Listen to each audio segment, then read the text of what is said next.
My father texted me saying family dinner at 7 tonight, important discussion. He thought I would bring my checkbook to save them from bankruptcy. My mother thought I would bring an apology for outshining her golden child. Instead, I walked into that dining room with a bottle of cheap wine in my left hand and my father's tax returns from 2015 in my right hand. They did not know that the $5,000 he gave me 10 years ago, the money he now claims entitles him to half my company, was declared to the IRS as a charitable donation to a needy relative. Tonight, I was not there to save them. I was there to show them exactly what their greed cost. Before I continue this story, let me know where you are watching from in the comments below. Hit like and subscribe if you have ever had to stand up to family who underestimated your worth. My name is Sophia and I am 32 years old. Yesterday should have been the happiest day of my life. The air inside the New York Stock Exchange was electric, a physical weight of anticipation that pressed against my chest. I stood on the balcony, my hand hovering over the gavel, waiting for the final 10 seconds of the countdown. Below me, hundreds of traders, analysts, and reporters looked up. Above me, the massive digital screens flashed green. Greenstream Logistics, the company I built from a laptop in a basement, was now debuting on the public market with a valuation of $325 million. I was the first Black woman in the sector to reach this milestone in a decade. The crowd roared as the countdown hit 0. I slammed the gavel down. The bell rang a sharp, piercing sound that signaled I had officially made it. Confetti rained down, shimmering in the television lights. My CFO Marcus hugged me, tears in his eyes. The applause was deafening. It was the moment every entrepreneur dreams of. But as the cameras panned to capture my reaction, my smile faltered for a fraction of a second. I looked to my left. There, in the prime VIP section reserved for the founder's family, were 4 plush leather chairs. 4 empty chairs. I had sent a private car to pick them up. I had bought them custom outfits.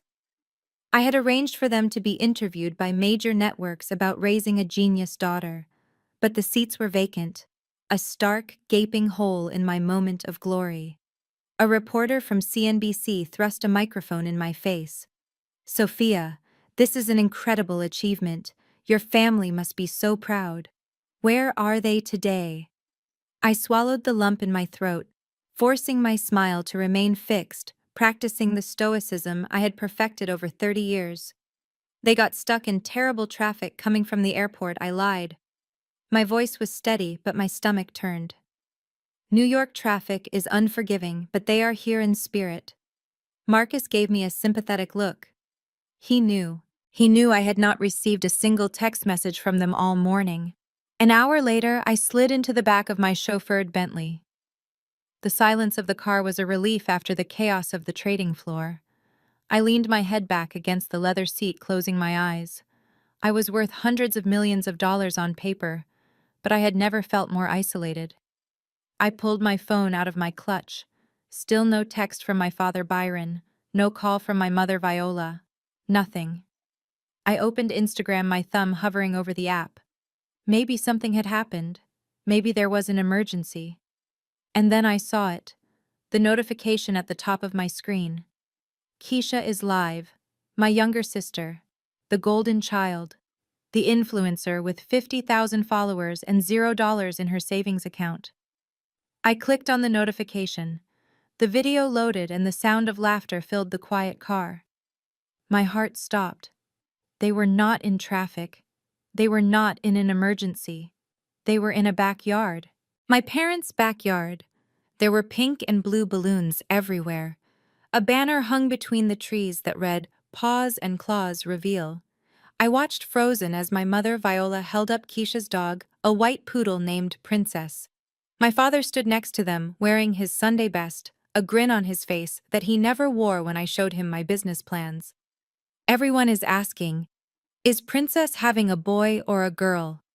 Keisha shrieked into the camera, her face filtered to perfection. My mother took the microphone. "We are so excited. This is the grand puppy we have been waiting for. Finally, some real news to celebrate in this family. Real pride.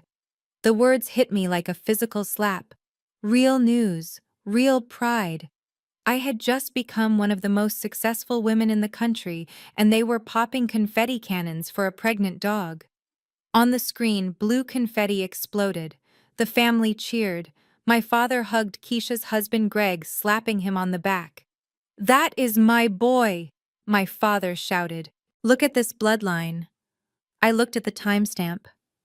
They had gone live exactly at 9:30 in the morning, the exact minute I was ringing the opening bell. It was not an accident. It was a statement. They did not just skip my moment. They actively chose to ignore it to celebrate a dog. I threw the phone onto the seat next to me.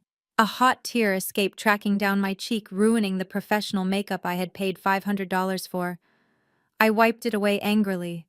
I was done crying for them. I was done begging for scraps of their attention. I looked out the window at the Manhattan skyline, the city I had conquered, while they played house in the suburbs. If they wanted to pretend I did not exist, fine. I would be the ghost they feared. Just then my phone buzzed against the leather seat. A text message. Finally. I picked it up, expecting an apology. Maybe they saw the news. Maybe someone called them and asked why they were not on TV. The sender was Dad. I opened the message. There were no congratulations, no emojis, no mention of the IPO or the stock price, just a demand. Family dinner at 7 p.m. Important discussion. Do not be late like usual. And Sophia, please dress casually.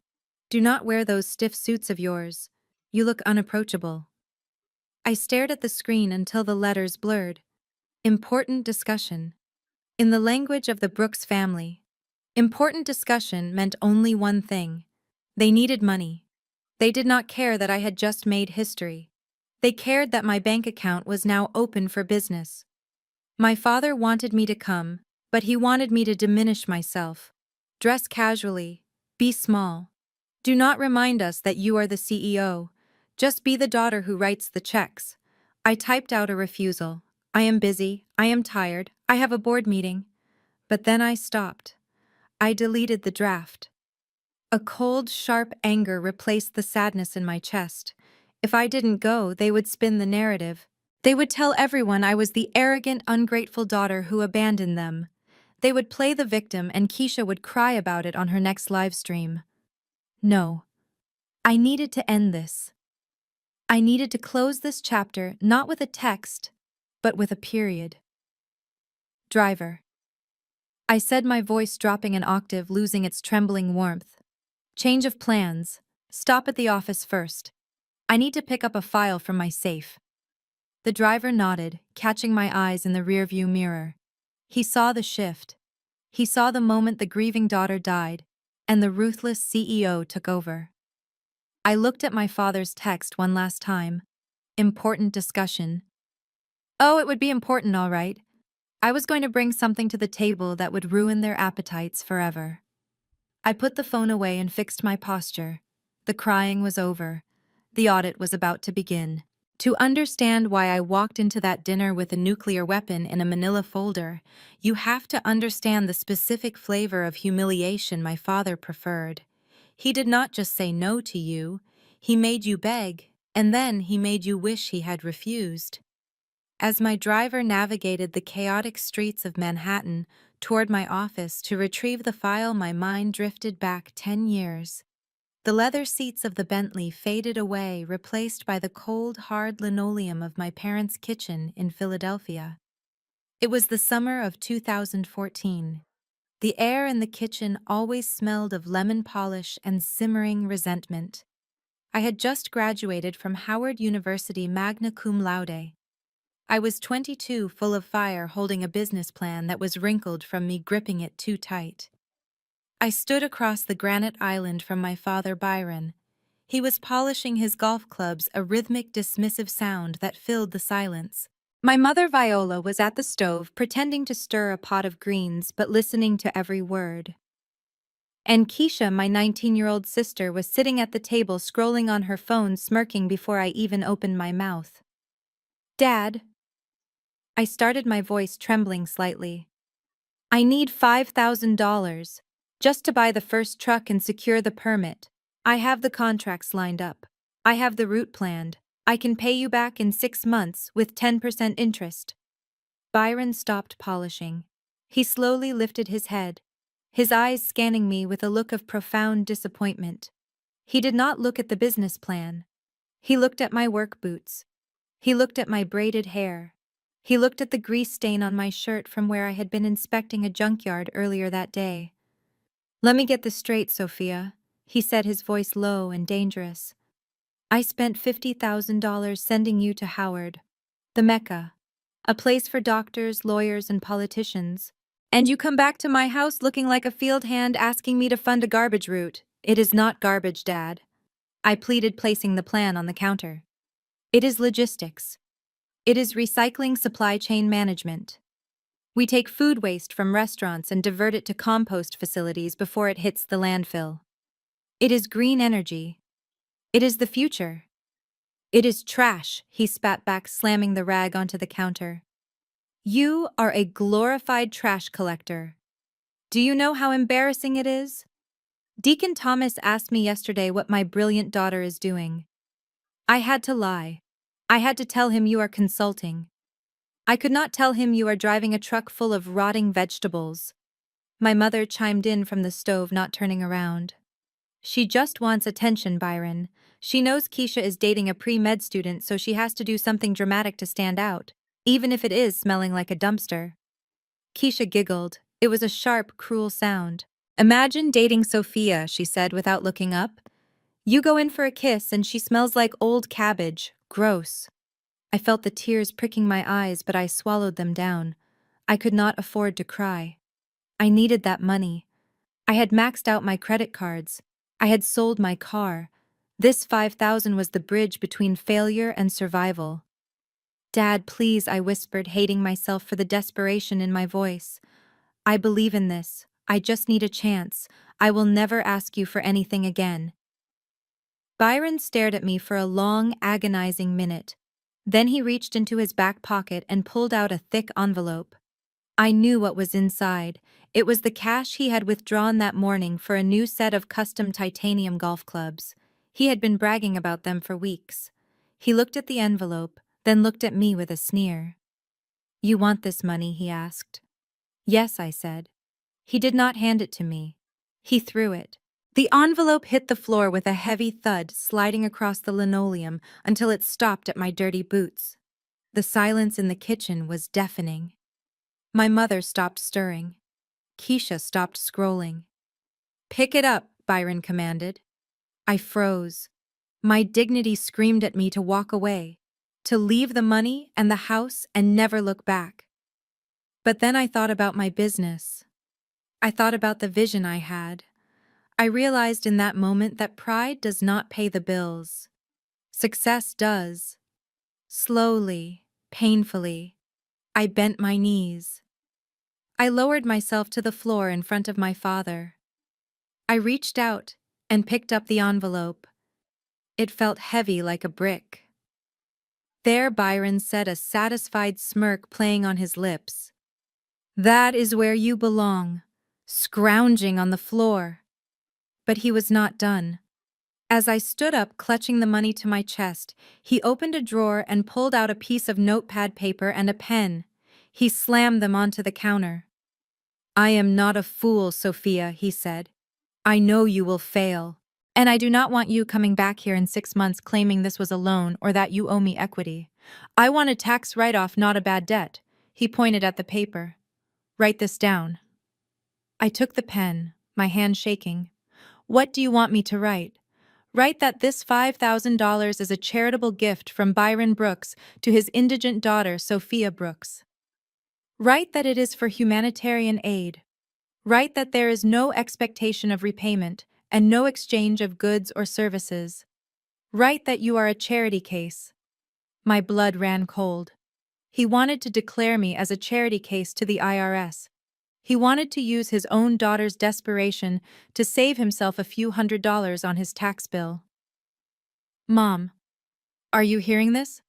I asked, looking at Viola. She turned around, wiping her hands on her apron. Her face was hard, cold stone. Just sign it, Sophia. Stop making a scene. You are lucky he is giving you anything at all after you embarrassed us. Keisha, honey, do not look at your sister. You do not want to end up like that. I looked at them, really looked at them.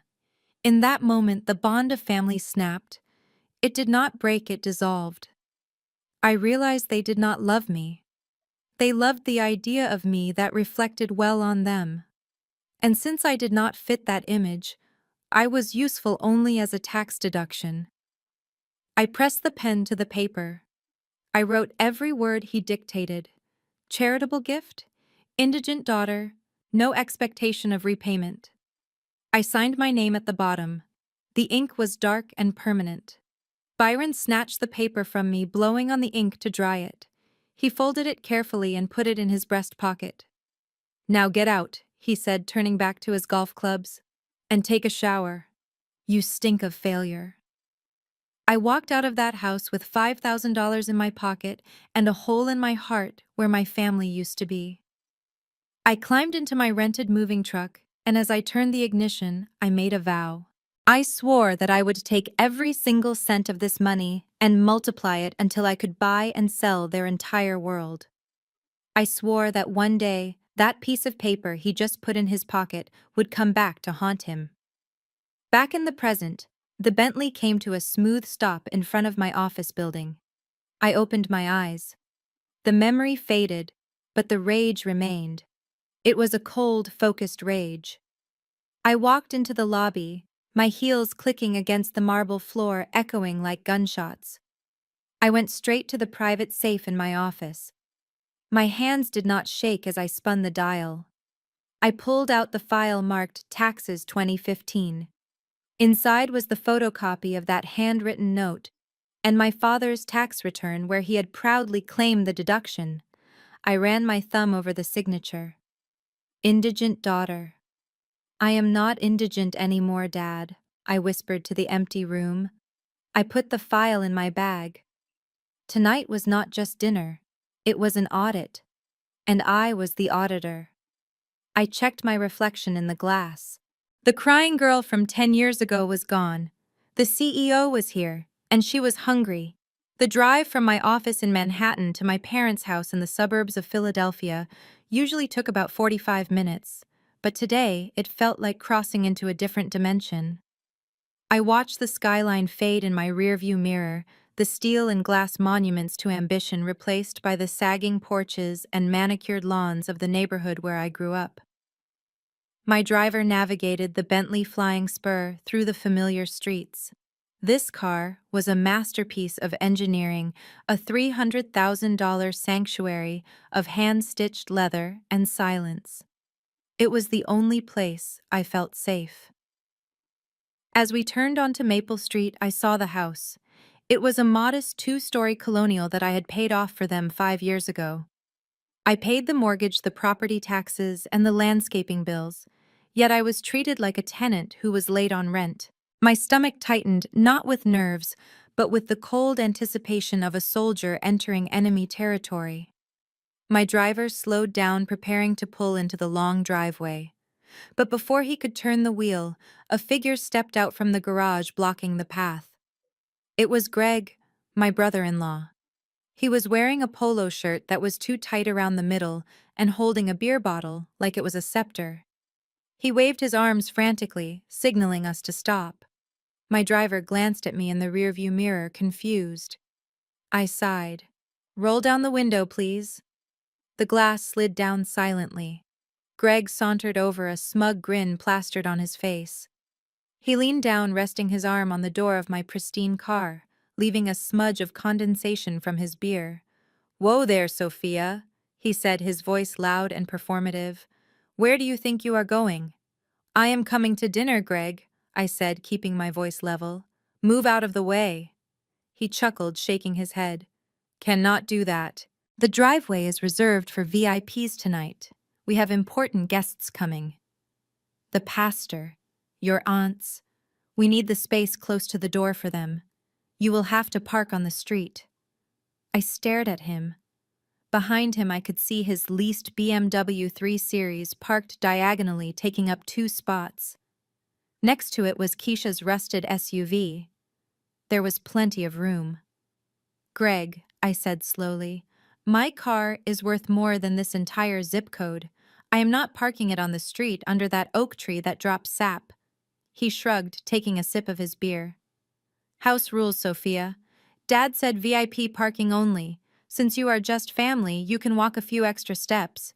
It will be good for you. You spend too much time sitting in offices anyway." I looked at his face. The pettiness was breathtaking. He enjoyed this. He enjoyed making the CEO of a multi-million-dollar company park on the street like a delivery driver. He wanted to exert power because in the real world, he had none. "Fine," I said. I signaled my driver to back up. We parked 3 houses down under a flickering street lamp. As I stepped out of the car, clutching the manila folder with the tax returns against my chest, I told my driver to go grab dinner and come back in 2 hours. I smoothed down my suit and began the long walk to the front door. The evening air was humid and sticky. By the time I reached the porch, I could hear laughter coming from inside. They were already celebrating. I took a deep breath and opened the door. The smell hit me first: pot roast and cheap perfume. The foyer was crowded with coats. Standing in the living room archway was my mother, Viola. She was holding a glass of champagne, looking flustered and excited. When she saw me, her smile faltered just for a second before she rearranged her face into a mask of maternal criticism. "You are late," she said instead of hello. "I am on time, Mom. It is exactly 7.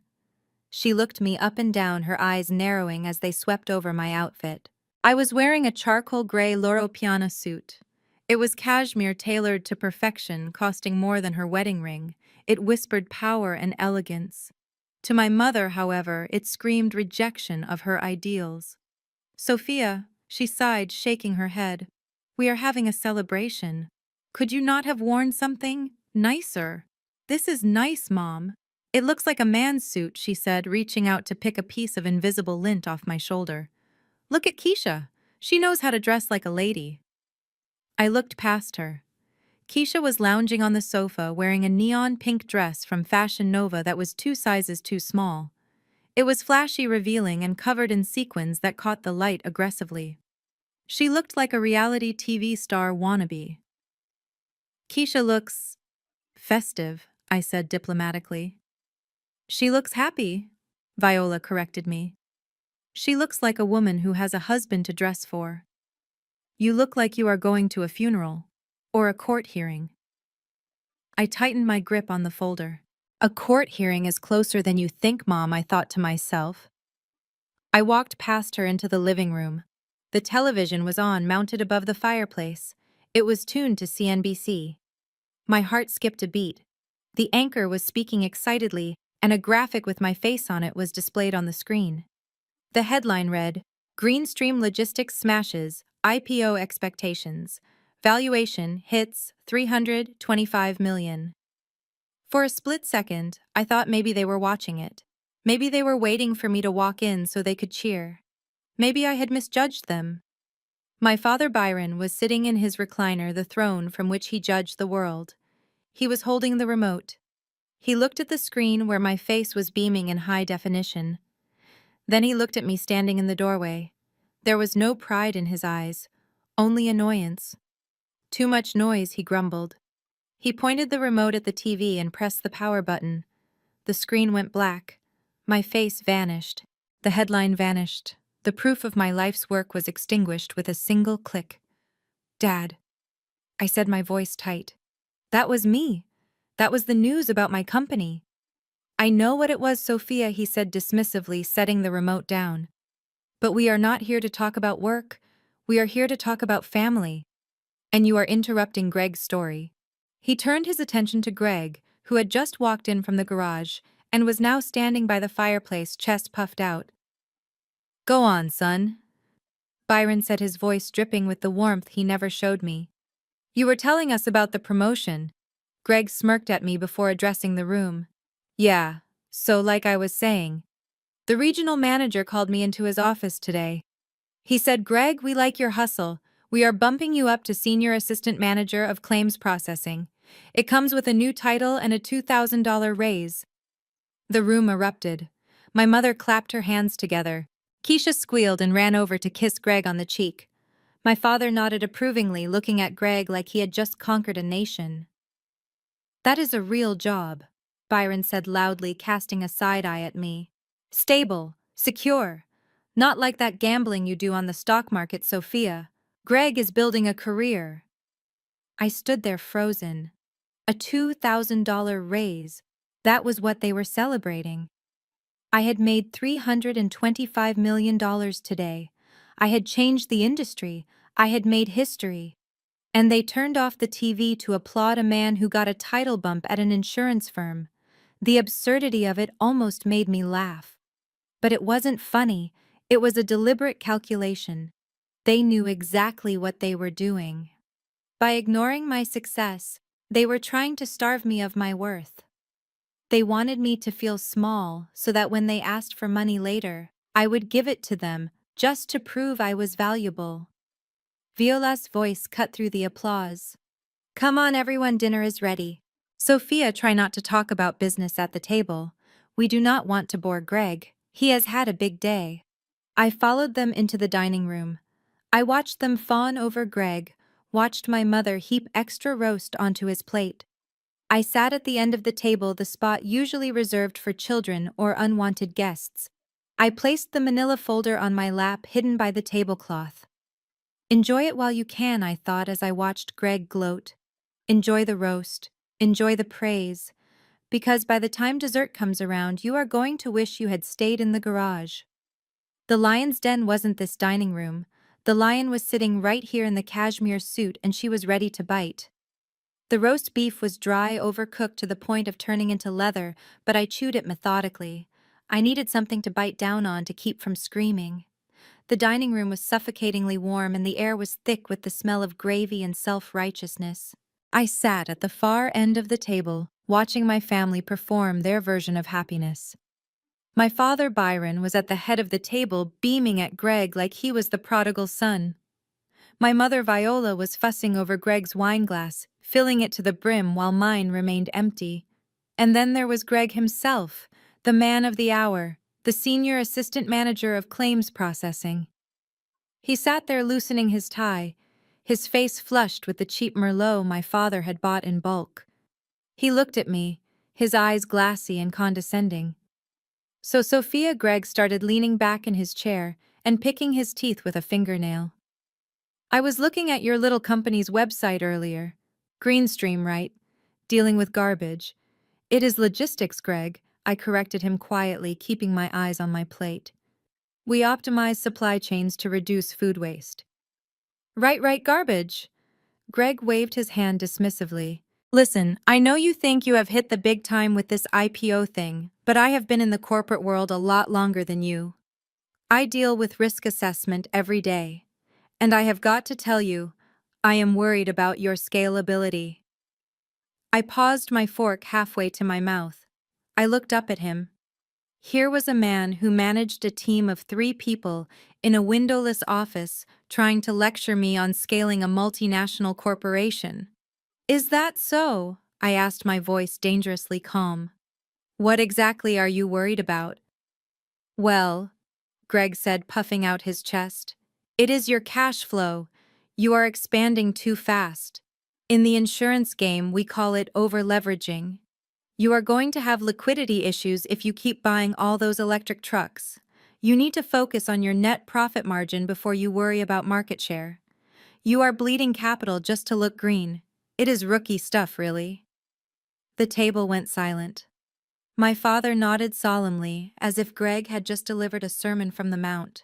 My mother looked at me, expecting me to take notes. I set my fork down. The metal clinked sharply against the china. "Actually, Greg," I said, my voice steady and clear, cutting through the room like a scalpel. "You are confusing cash flow with capital expenditure. The trucks are assets, not liabilities. We amortize them over 10 years, which actually gives us a significant tax advantage. And as for liquidity, we just raised $300 million in the public market. We have enough cash on hand to buy your entire insurance firm 6 times over and still have money left for lunch. It is called EBITDA Greg. Earnings before interest taxes, depreciation, and amortization. Maybe you should look it up before you try to give financial advice to a CEO. The silence that followed was not respectful, it was stunned. Greg's face turned a deep shade of crimson. His mouth opened and closed like a fish out of water. He looked at my father for backup. My mother slammed her hand down on the table, making the silverware jump. Sophia Viola hissed, her eyes flashing with anger. "Do not be so rude. I am not being rude." "Mom," I said, "I am being accurate." He is using terms he does not understand to critique a business he knows nothing about. He is a manager. "Sophia," my mother snapped. "He knows what he is talking about. You always have to be the smartest person in the room, don't you? You always have to make men feel small. It is ugly, Sophia. It is why you are still single. A woman should know when to listen and let a man lead the conversation. You are embarrassing yourself trying to act like a know-it-all." I felt the blood rushing to my ears. I was the one embarrassing myself. I had built an empire from nothing. I had just rung the bell at the New York Stock Exchange. And here I was being told to shut up and listen to a man who probably needed a calculator to figure out a 15% tip. Keisha, sensing the tension and wanting to twist the knife, leaned forward. She reached under her chair and pulled out a handbag, placing it heavily on the table. It was a beige shoulder bag covered in the interlocking G logo of Gucci. She patted it affectionately, making sure the gold hardware caught the light from the chandelier. "Mom is right, Sophia," Keisha said, her voice sugary sweet, but laced with venom. "You are so obsessed with your little business numbers, you forget what is really important in life. Look at this. Greg bought this for me to celebrate his promotion." She pushed the bag toward the center of the table. "It is a Gucci Marmont," she announced proudly. "Real Italian leather. $2,000. Greg said I deserve the best because I support him. That is what a real man does, Sophia. He provides. He buys his wife luxury. He does not ask her to work in a landfill." I looked at the bag. I looked at it with the trained eye of a woman who owned closets full of authentic vintage couture. I saw the stitching on the strap, which was slightly uneven. I saw the gold finish on the logo, which was a shade too yellow, too brassy. I saw the lining peeking out from the zipper, which was a cheap polyester blend instead of the microfiber suede Gucci used. It was a fake. A good fake, maybe a Canal Street special, but a fake nonetheless. Greg shifted uncomfortably in his seat, taking a large gulp of wine. He knew, I knew. "It is beautiful," Keisha, my mother cooed, reaching out to stroke the bag. "See, Sophia, this is what success looks like. A husband who spoils you. Not some lonely apartment and a bank account full of virtual money." "Virtual money." Keisha laughed, echoing her. "Exactly. Your stocks are just numbers on a screen, Sophia.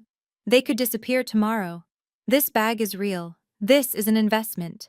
Greg is building a legacy for us."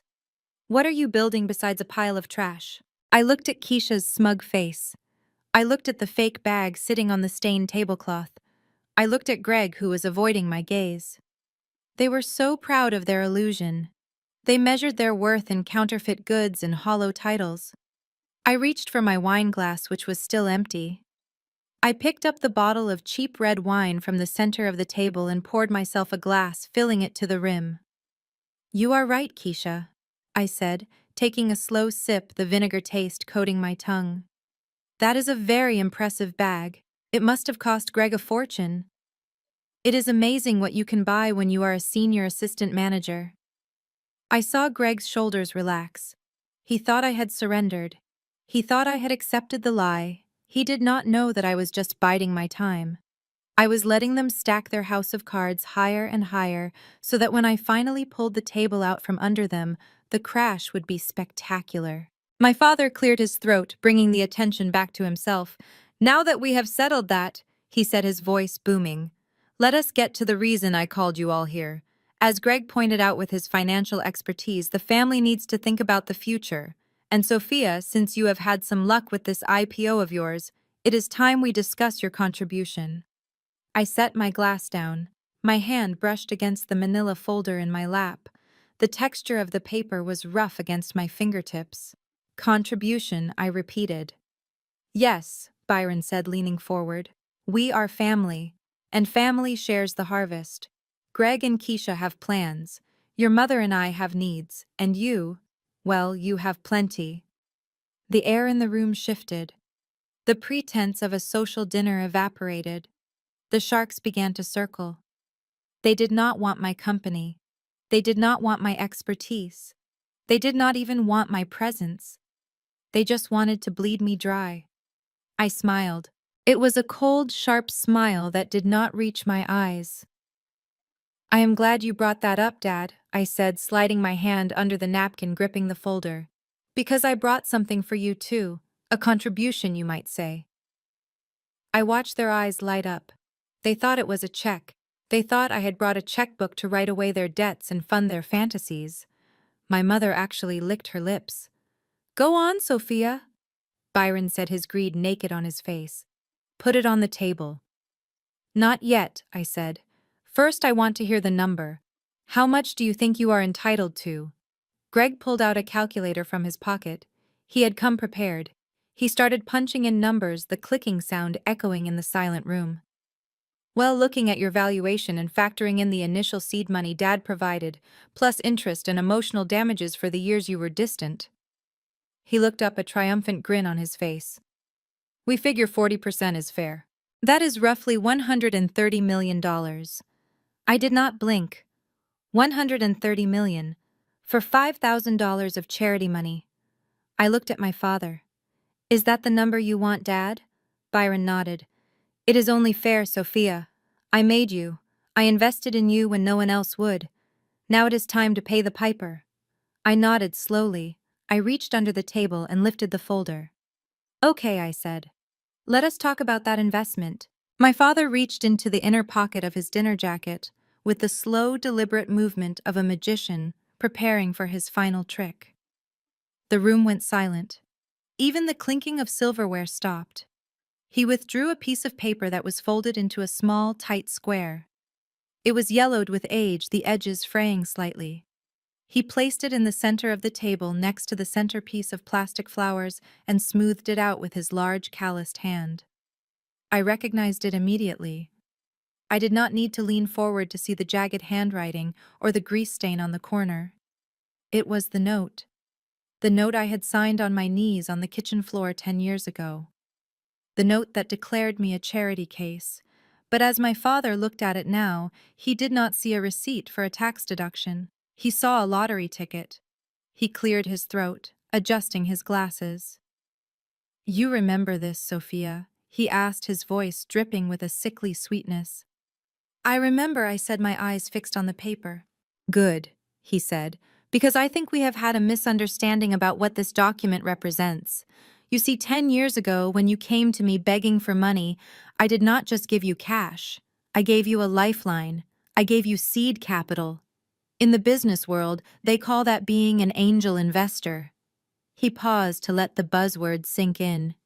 He had probably learned it from Greg 10 minutes before I arrived. I took a risk on you, he continued, gesturing grandly. A massive risk. $5,000 was a lot of money to us back then. I could have bought those golf clubs. I could have taken your mother on a cruise. But I chose to invest in your vision. I chose to support my daughter. And now that the investment has matured, it is time to discuss the return on investment. Greg, who had been waiting for his cue, jumped in.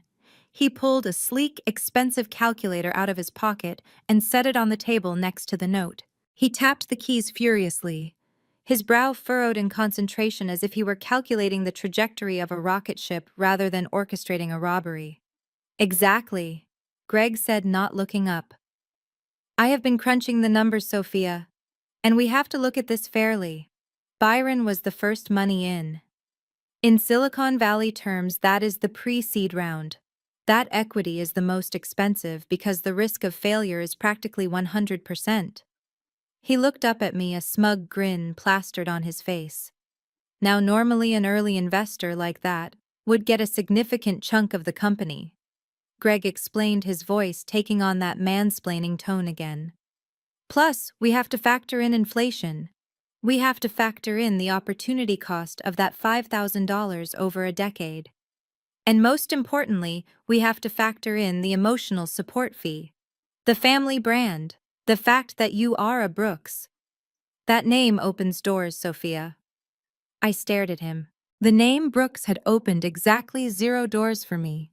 In fact, I had spent the first 3 years of my business trying to distance myself from my father's reputation as a hardliner at the post office. So Greg continued, his fingers flying over the calculator buttons. Based on your valuation of $325 million and applying a standard venture capital multiplier for a founding investor plus accrued interest. He hit the equals button with a dramatic flourish. We believe a 40% stake is fair. The number hung in the air. 40%. I did the math in my head instantly. 40% of $325 million. $130 million, I whispered. Greg nodded enthusiastically. Give or take a few thousand. But let us call it around 130. It is a fair price, Sophia. It leaves you with the majority control. You still get to be the boss. But your family gets their rightful share of the pie. My mother gasped. She brought her hand to her chest, her eyes wide and glittering with greed. $130 million. She whispered the words like a prayer. Think of what we could do with that, Viola, Keisha said, grabbing her mother's hand. We could buy that estate in the Hamptons, the one with the private beach. I could finally launch my lifestyle brand properly. No more fake bags. I could have a real atelier in Paris. And the church, my father added, his eyes looking toward the ceiling. I could build a new wing for the church. The Byron Brooks Community Center. Think of the legacy, Sophia. They were already spending it. They were already living in the mansion, driving the cars, cutting the ribbons. They had completely bypassed reality and moved straight into a fantasy where my hard work was their winning lottery number. I looked at them. I looked at their eager, hungry faces. I looked at the yellowed piece of paper on the table. And then I felt something bubbling up in my chest. It started as a low rumble of vibration in my diaphragm. It moved up my throat, hot and uncontrollable. I started to laugh. It was not a polite laugh. It was not a chuckle. It was a loud, harsh barking sound that erupted from me with violence. I threw my head back and laughed until my ribs ached. I laughed until tears squeezed out of the corners of my eyes. It was the laughter of someone who had stared into the abyss of human absurdity and found it hilarious. The room went dead silent. My father's smile vanished. Greg stopped tapping on his calculator. My mother looked terrified. Sophia, Viola said, her voice trembling. What is so funny? I gasped for air, wiping a tear from my cheek. I looked at them, shaking my head. You, I gasped. You are funny. This whole scene is funny. I stood up slowly, placing my hands flat on the table. I leaned forward, looming over the dinner plates and the fake Gucci bag and the yellowed note. $130 million. I said, my voice dropping to a terrifying whisper. You think you are entitled to $130 million because you threw $5,000 at me to make me go away. It was an investment, my father stammered, losing his confidence. It was hush money, I snapped, slamming my hand down on the table. You told me I stank of failure. You told me to write that I was a charity case so you could save money on your taxes. You did not believe in me. You bet against me. And now that I have won, you want to cash in a ticket you threw in the trash. I picked up the yellowed note. You call this an angel investment, I asked. I call it a receipt for my dignity. I sold my pride for this money. I crawled for this money. And you think that gives you the right to 40% of my life? I looked at Greg. And you, Mr. Senior Assistant Manager.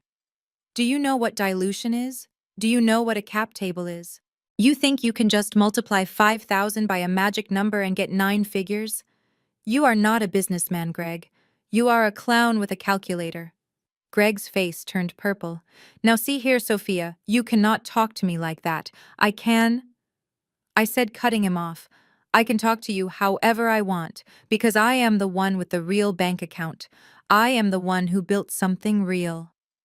And you are all just sitting here hallucinating. Are you crazy? I asked, looking around the table. Are you actually clinically insane? Do you think any court in this country would look at this scrap of paper and award you $100 million? My father stood up, his face red with rage. It is a verbal contract, Sophia, he shouted. And we have witnesses. Your mother was there. Keisha was there. We will testify. We will drag you into court and tell the world what an ungrateful wretch you are. We will ruin your reputation. We will tell everyone you stole from your own father. So that is it, I said calmly. Extortion. You are threatening me. I am promising you, my father spat. You pay us or we destroy you. I looked at him. I looked at the man who had raised me, the man who was supposed to protect me.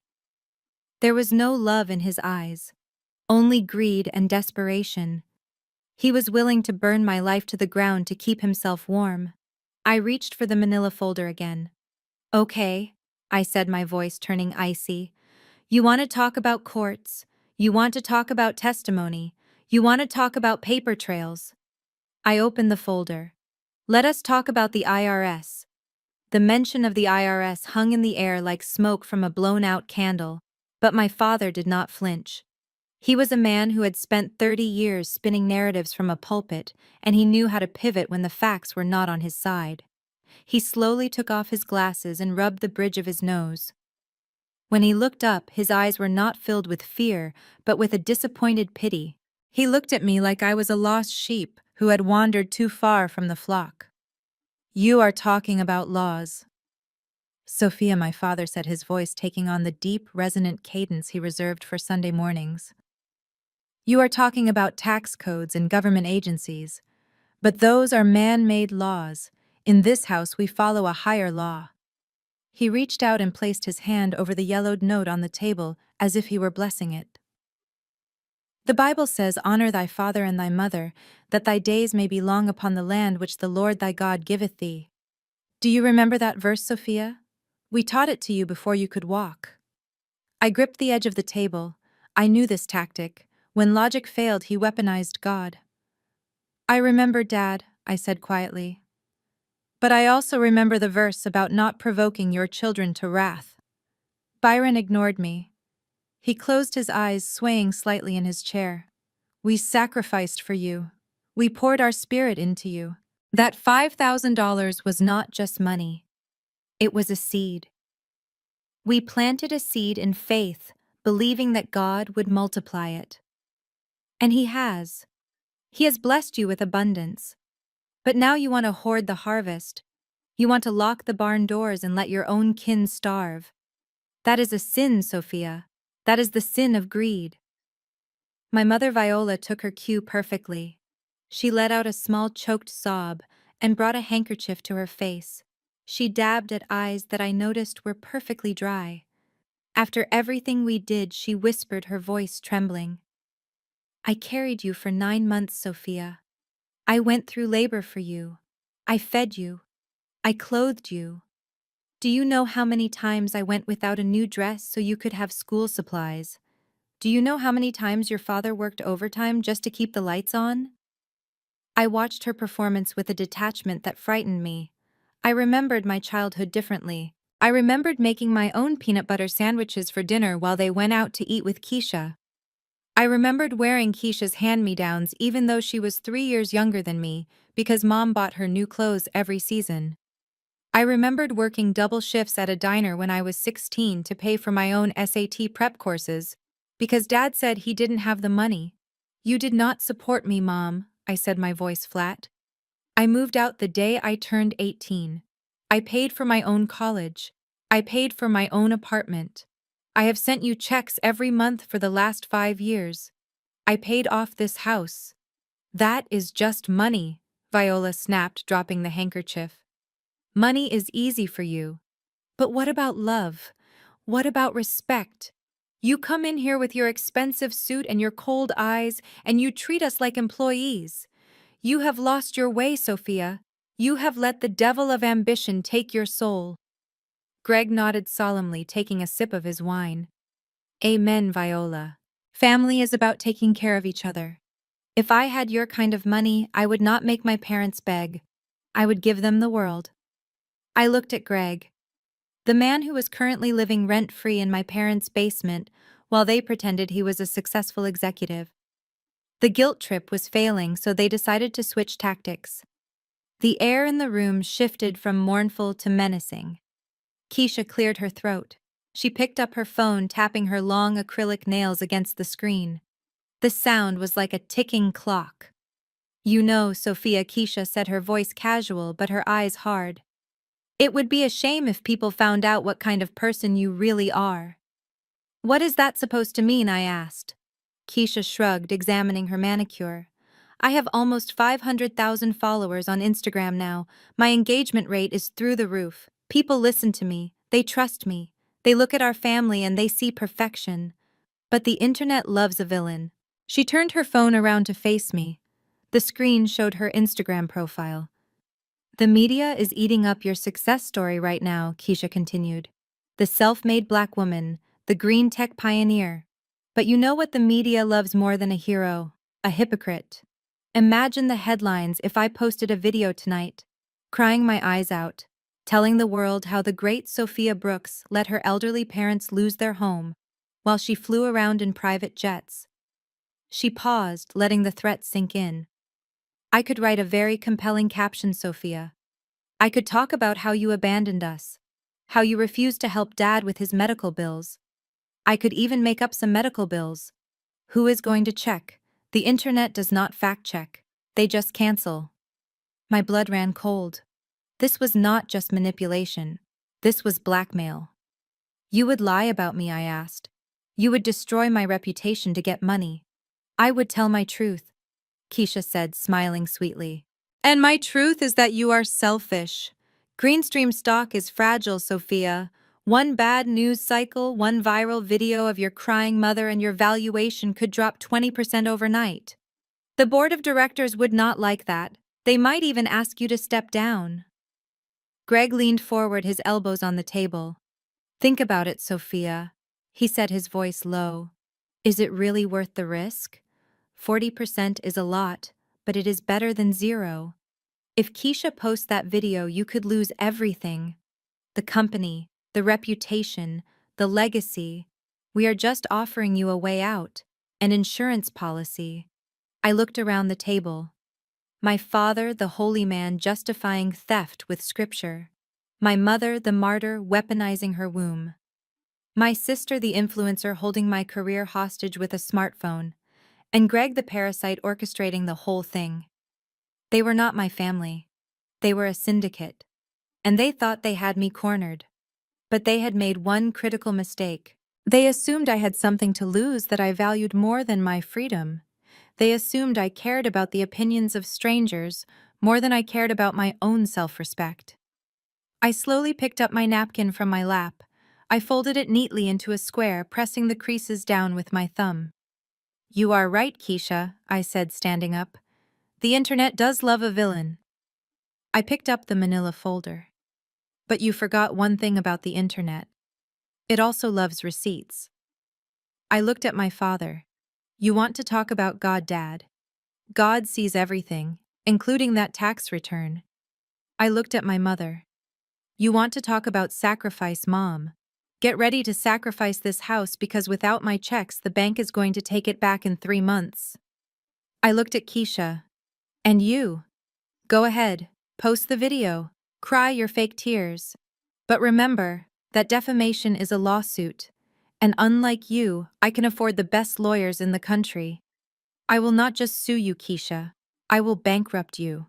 I will take every fake bag, every follower, and every cent you ever make for the rest of your life. I dropped the napkin onto the table. It landed on top of the yellowed note, covering my signature. Try it, I whispered. See who dies first. I turned my back on them. I heard my mother gasp. I heard my father start to shout something about hellfire. I heard Greg pushing his chair back. But I did not stop. I walked out of the dining room through the foyer that smelled of pot roast and lies, and out the front door. The night air was cool and clean. I walked down the driveway past the spot where Greg had blocked my car. My driver was waiting down the street, the headlights of the Bentley cutting through the darkness. As I reached for the door handle, my phone buzzed. It was a notification from Instagram. Keisha had started a live video. I paused, my hand hovering over the handle. I could leave. I could drive away and let them scream into the void. Or I could end this, once and for all. I opened the car door and slid into the back seat. Take me back to the city, I told the driver. Then I unlocked my phone. I opened the folder. I took a picture of the tax return. And then I opened my own social media. I had never used it for personal drama. My account was strictly business. But tonight business was personal. If they wanted a war, I would give them a revolution. The silence inside the Bentley was supposed to be a sanctuary, but as the heavy iron gates of my parents' driveway faded into the distance, that silence was shattered by the relentless vibration of my phone. It buzzed against the leather seat like an angry hornet. I looked down. The screen was lit up with notifications, but one stood out above the rest. It was a push notification from Instagram. Keisha Brooks is live. Caption: The truth about my sister. My stomach dropped. I knew they were desperate, but I did not think they would move this fast. I picked up the phone, my hand trembling slightly, not from fear but from a cold, rising fury. I tapped the screen. The video loaded instantly. The connection was crisp. Keisha was sitting in her old bedroom, the one with the pink walls she had refused to repaint since high school. The lighting was dim, intentionally dramatic. She was crying. Or rather, she was performing the act of crying. Her mascara was artfully smeared beneath her eyes, and her breathing was ragged and shallow. "Hey guys," she whispered into the camera, her voice trembling. "I did not want to do this. I really didn't. You know, I try to keep my page positive.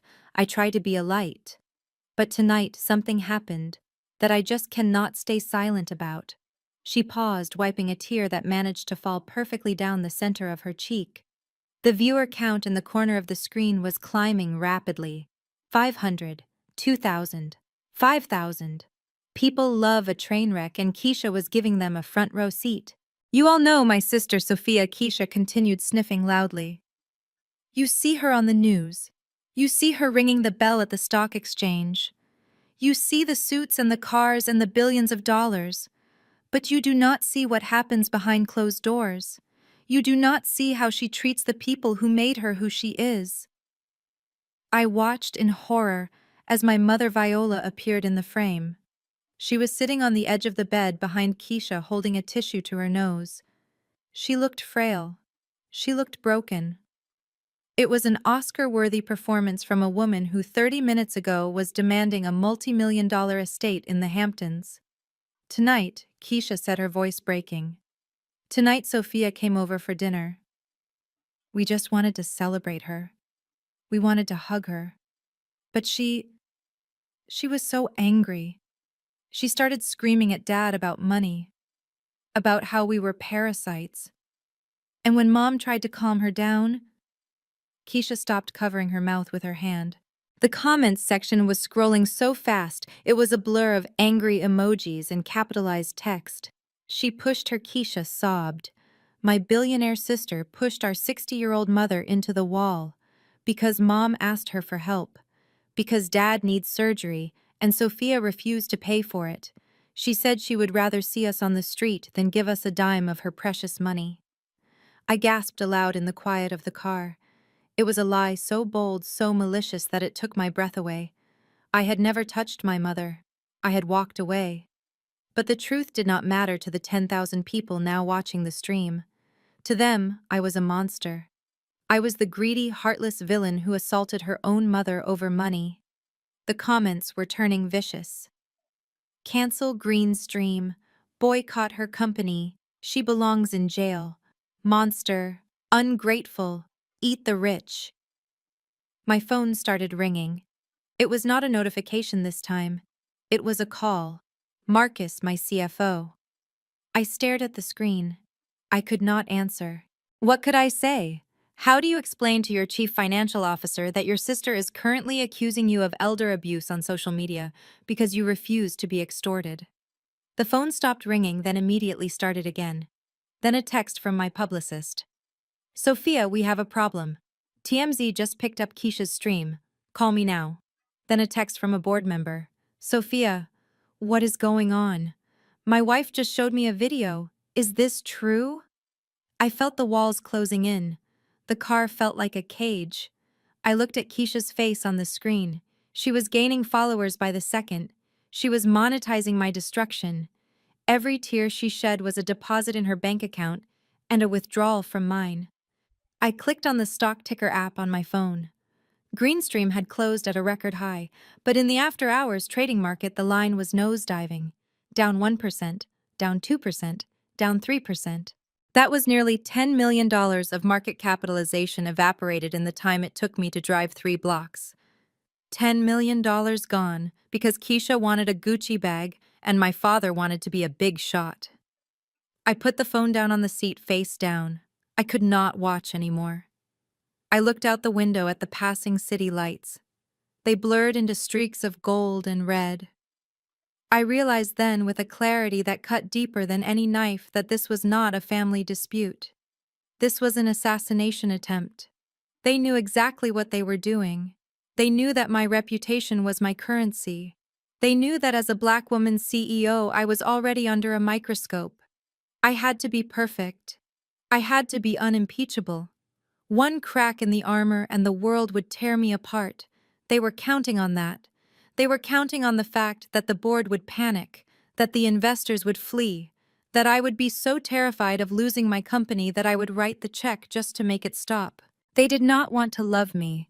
They did not even want to be in my life. They wanted to harvest me. To them, I was not a person. I was a crop. And since I refused to be harvested willingly, they were burning the field. My phone rang again. It was Marcus again. I took a deep breath. I picked up the phone. I had to be the CEO now. The daughter was dead.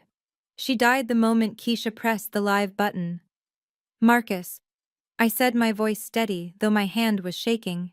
Sophia, he sounded panicked. It is a bloodbath. The stock is tanking. We have reporters calling the main line. The hashtag boycott Greenstream is trending on Twitter. You need to issue a statement. You need to deny this. No, Marcus, I said. No statement. Not yet. Sophia. You cannot be silent, he argued. Silence looks like guilt. If you do not say anything, people will believe her. She has bruises, Sophia. She showed a bruise on your mother's arm. I closed my eyes. A bruise. My mother bruised easily. She probably bumped into a doorframe yesterday, or maybe she did it to herself. The thought made me sick. Marcus, listen to me, I said sharply. Do not post anything. Do not engage with the press. If we fight this in the media, we lose. It becomes a he said, she said, and she has the tears. We need to fight this with facts. What facts? Marcus asked. She has a video. I have an audit, I whispered. I have the truth, Marcus. And I have the best lawyers in New York. Call the legal team. Wake them up. Get them to the office. I am 10 minutes away. We are not issuing a press release. We are filing a lawsuit. And Marcus, yes, Sophia. Freeze their assets. My parents' house. The one I paid for. Check the deed. It is still in my name, technically held in the family trust. Evict them. Sophia. Marcus hesitated. Tonight. Tonight, I said. If they want to cry about being homeless, let us give them a reason to cry for real. I hung up the phone. I looked at the dark screen of my device. The notifications were still rolling in like waves crashing against a shore. Hate mail, death threats, calls for my resignation, Let them come, I thought. Let them scream. My family had started a fire thinking I would burn. They forgot that I was the one who built the chimney. I was not going to burn. I was going to smoke them out. Driver. I said, my voice cold as ice. Drive faster. We have work to do. Dưới đây là phần nội dung tiếng Anh chi tiết cho phần 8, được viết liền mạch, không sử dụng tiêu đề hay ký tự đặc biệt để phù hợp với giọng đọc AI, tập trung vào xung đột pháp lý và cuộc gọi tống tiền. The morning sun hit the glass walls of my corner office in Manhattan, but it brought no warmth. My desk, usually a sanctuary of order, was contaminated by a thick envelope that had just been delivered by a bicycle courier. It was not from a top-tier law firm. It was not on heavy bond paper with a watermark. It was a manila envelope stuffed with documents that looked like they had been printed on a home inkjet printer running low on toner. I picked up the cover letter. The letterhead read, "The Law Offices of Miller and Associates." I knew Miller. He was Greg's drinking buddy from college, a personal injury lawyer, whose billboards littered the highway offering quick settlements for slip-and-fall accidents. Now apparently, he was a corporate litigator suing a company valued at $300 million. I sat down in my Aeron chair and began to read. The legal complaint was a masterpiece of fiction. Plaintiff Byron Brooks alleges that he entered into a verbal joint venture agreement with defendant Sophia Brooks in 2014. It claimed that the $5,000 was not a gift, but a capital contribution. It claimed that my entire business model, the proprietary AI logistics software I had spent sleepless nights coding, was actually based on trade secrets discussed at the family dinner table. I felt a vain throb in my temple. Trade secrets. My father thought the cloud was something that caused rain. My mother thought algorithms were a type of dance. And yet here they were claiming in federal court that Greenstream Logistics was the fruit of our collective family genius. The language in the filing was designed to humiliate. It referred to my company as a family asset, misappropriated by a rogue agent. It described me not as a founder, but as a custodian of family property. They were trying to strip me of my title, my history, and my identity. They wanted to rewrite reality so that my success was actually their success that I had stolen. My intercom buzzed. It was my assistant.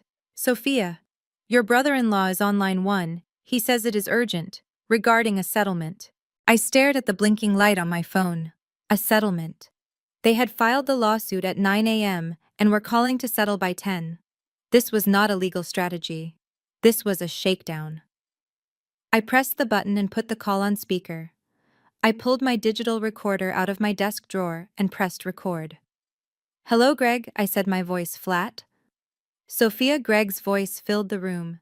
It was smooth, oily, and dripping with fake concern. "I am glad you picked up. Look, I just saw the paperwork Miller sent over.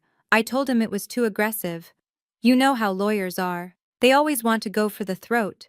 "You hired him, Greg," I reminded him. "I just made an introduction." Greg lied effortlessly. "Listen, Sophia, I am calling because I am worried about you. Really worried. Dad is furious. He is talking about going on Good Morning America next week. He wants to tell the whole world how you tricked him out of his investment. And Keisha, well, you saw the live stream. She is just getting started." I leaned back in my chair, watching the tape counter on my recorder tick upward. "Get to the point, Greg. The point is, this can all go away," Greg said, dropping his voice to a conspiratorial whisper. "I have been talking to Dad all morning. I told him 40% is unreasonable. I told him Sophia worked hard. She deserves to keep the majority.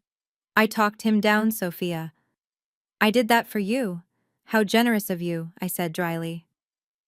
"I got him to agree to a flat number." Greg continued, ignoring my sarcasm. $10 million. Cash. Wired today. You send the money and the lawsuit disappears. Keisha deletes the video. Dad issues a statement saying he is so proud of you. We go back to being a happy family. $10 million. The number hung in the air. Last night it was 130 million. Now it was 10. It was a fire sale. They were desperate. They knew the lawsuit was bogus. They knew they would lose in court eventually. But they were banking on the fact that I would pay 10 million just to stop the noise, to stop the embarrassment. And where should I wire this $10 million, I asked. To Dad's account. There was a pause on the other end. Actually, Greg said, clearing his throat. Dad is not great with technology. And with the whole tax situation you mentioned last night, we figure it is better if you wire it to a consulting firm I set up. Brooks Family Consulting LLC. I will handle the distribution to make sure everything is tax efficient. I closed my eyes. He was so arrogant. He was so blinded by greed that he did not even realize what he had just walked into.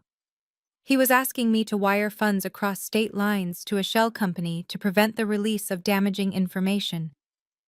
Greg, I asked slowly, clearly, are you telling me that if I do not pay you $10 million right now, you will continue to damage my reputation and pursue this frivolous lawsuit? I am telling you that for a consulting fee of $10 million, I can make your problems vanish, Greg said.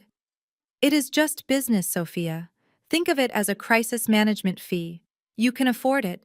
You are rich. What is 10 million to you? It is pocket change. Just pay it and we can all move on. I looked at the recorder. I had everything I needed. Greg, I said, my voice changing, shifting from the victim to the executioner. Do you know what Title 18 United States Code Section 875 is? What? Greg sounded confused. What are you talking about? It is the federal statute for interstate extortion, I explained calmly. And since you are on a phone line asking for money in exchange for silence, that also triggers wire fraud statutes. You just demanded $10 million to call off a harassment campaign that you organized. There was silence on the other end, then a nervous laugh. Come on, Sophia, do not be dramatic. I am your brother-in-law. I am trying to help you settle a family dispute. No, Greg, I said. You are a blackmailer, and you are not very good at it. You just instructed me to wire money to an LLC controlled by you to avoid a lawsuit filed by your friend. That is conspiracy. And the best part is, I recorded this entire call.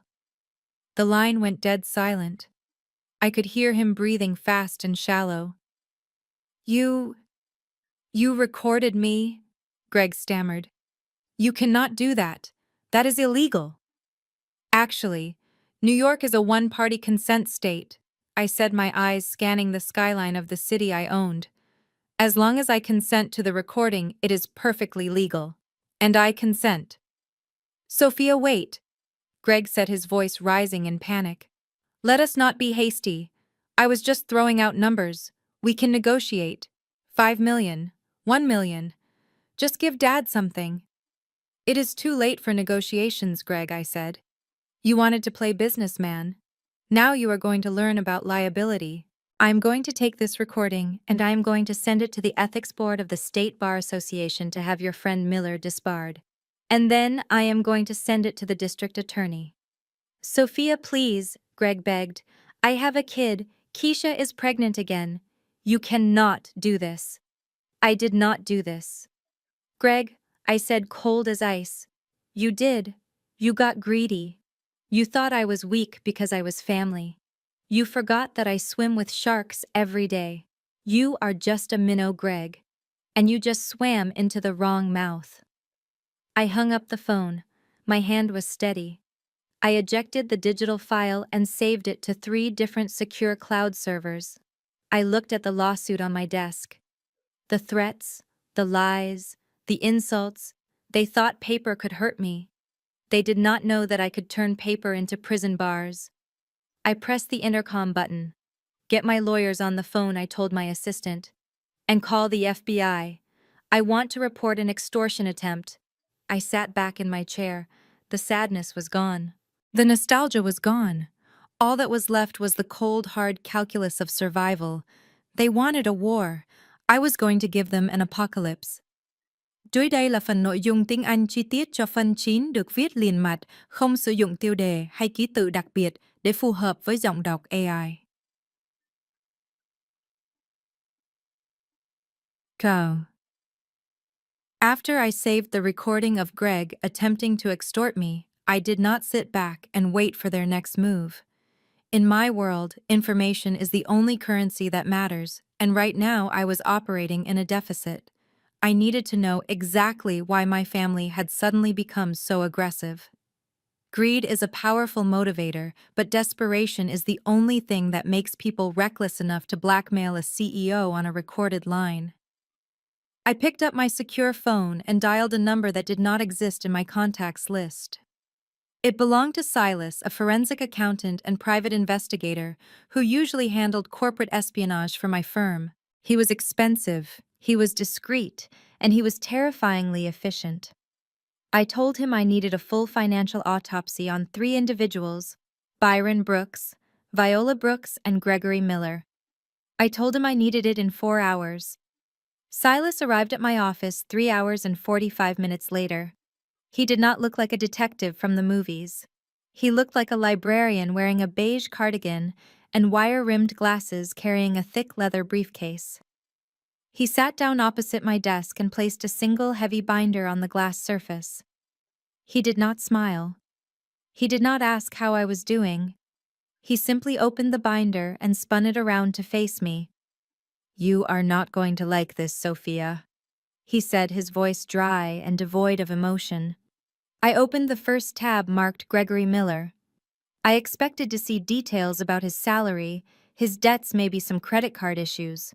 But the first page was an employment verification form from the insurance company where he claimed to be a rising star. Across the top in bold red letters was the word "terminated."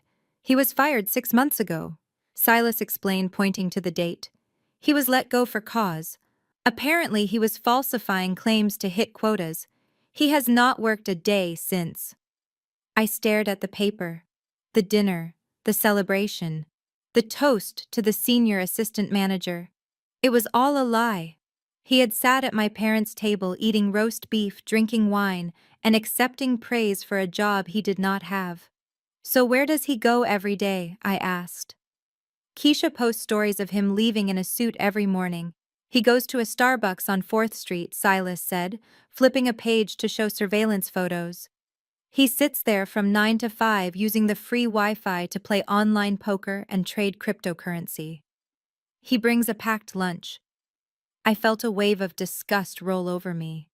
He was playing house pretending to be the provider while my sister lived in a fantasy world, but that did not explain why he needed $10 million today, or why my parents were involved. I turned to the next tab marked Byron and Viola Brooks. "This is the part that hurts," Silas warned me. I looked at the summary page. My eyes went straight to the property section. The house on Maple Street. The house I grew up in. The house I had paid off for them 5 years ago, writing a check for $200,000 so they could retire debt-free. The status column read, "Pre-foreclosure." I looked up at Silas. "How is this possible? I paid the mortgage off. I have the deed in the trust." "They took out a home equity line of credit 6 months ago," Silas said. "They leveraged the entire value of the property. $350,000. High-interest variable rate. They signed the papers without legal counsel." "And where did the money go?" I whispered, though I was starting to suspect the answer. I turned the page to the bank statements. There were transfers, massive outgoing wire transfers, 50,000, 100,000, 200,000, all sent to an account controlled by Gregory Miller. I felt sick. My father, the man who made me beg for $5,000, had handed over his entire net worth to a liar. Greg convinced them he had an insider tip. Silas explained, his finger tracing the transaction lines. A new cryptocurrency. Something called Moonrise Coin. He told them he could triple their money in 3 months. He told them it was how he was going to buy Keisha the estate in the Hamptons. He promised them generational wealth. "And what happened to the coin?" I asked, staring at the numbers. "It was a rug pull," Silas said. "The developers drained the liquidity pool and vanished. The coin is worth 0. Greg lost everything. Your parents' money is gone, Sophia. Every cent." I sat back in my chair, feeling the room spin. They were broke. My parents were not just greedy, they were destitute. They had bet their home on a man who lied about his job and they had lost. And the bank, Silas continued. They have served the notice of default. The auction is scheduled for 2 weeks from today. If they do not come up with $350,000 plus penalties by the 14th, the sheriff will evict them. The picture was now complete. The sudden dinner invitation, the demand for money, the lawsuit, the blackmail. It was not just about getting rich. It was a frantic, clawing attempt to survive. They were 2 weeks away from being homeless. They were 2 weeks away from their neighbors seeing their furniture on the lawn. The shame would destroy my father. The reality check would destroy Keisha. So they decided to rob me. Instead of coming to me and telling the truth, instead of admitting they made a mistake and asking for help, they tried to destroy my reputation to cover their tracks. My father preferred to sue his own daughter than admit he was scammed by his son-in-law. My mother preferred to call me ungrateful online than admit she gambled her house away. Greg told them the lawsuit would be a quick settlement, Silas said, interpreting my silence. He told them companies like yours settle to avoid bad press. He told them it was a guaranteed payday before the eviction notice hit the door. He is using them, Sophia. He is using their desperation to save his own skin. I looked at the photos of Greg sitting in the coffee shop staring at his laptop. He looked pathetic, but he was also dangerous. A drowning man will drag anyone down with him, and Greg had latched onto my parents and was pulling them into the abyss. I closed the binder. The heavy thud echoed in the office. "Thank you, Silas," I said. "Leave the file." Silas stood up to leave but paused at the door. "One more thing, Sophia. I checked the IP address of the device used to upload Keisha's live stream last night. It was not uploaded from their house. It was uploaded from the Wi-Fi network at the Starbucks on 4th Street. Greg filmed it. Greg directed it. He is orchestrating every move." When Silas left, I stood up and walked to the window. I looked out at the city, at the empire I had built with honesty and grit. My family had none of that. They lived on lies. They ate lies for dinner. And now the bill for those lies had come due. I looked at the calendar on my wall. 2 weeks. They had 2 weeks before the sheriff arrived. They wanted $10 million to make the problem go away. They wanted me to be their savior again. But saving them now would only enable them. If I wrote a check, Greg would steal it. If I paid off the house, they would leverage it again. No, I was not going to save them with money. I was going to save them with the truth. And the truth was going to hurt much more than poverty. I picked up my phone and called my lawyer. "Prepare the countersuit," I said, "and draft a purchase agreement for a property on Maple Street. I am going to buy the note from the bank." "You want to pay off their debt?" my lawyer asked, confused. "No," I said, my voice hard. "I want to be the one who holds the mortgage. When the foreclosure happens, I want to be the one standing on the lawn." I hung up. I looked at the binder one last time. Knowledge is power, and I now had the power to crush them or to free them. But first I had to let them think they were winning. I had to let them think their blackmail was working. I needed them all in one room one last time. I sent a text to my father. "Let's meet, tomorrow night. I will bring the check." It was a lie, but it was the only language they understood. The binder Silas left on my glass desk felt heavy, not because of the paper inside, but because of the radioactive secrets it contained. I had already seen the debts. I had seen the gambling losses. I had seen the lies about Greg's employment.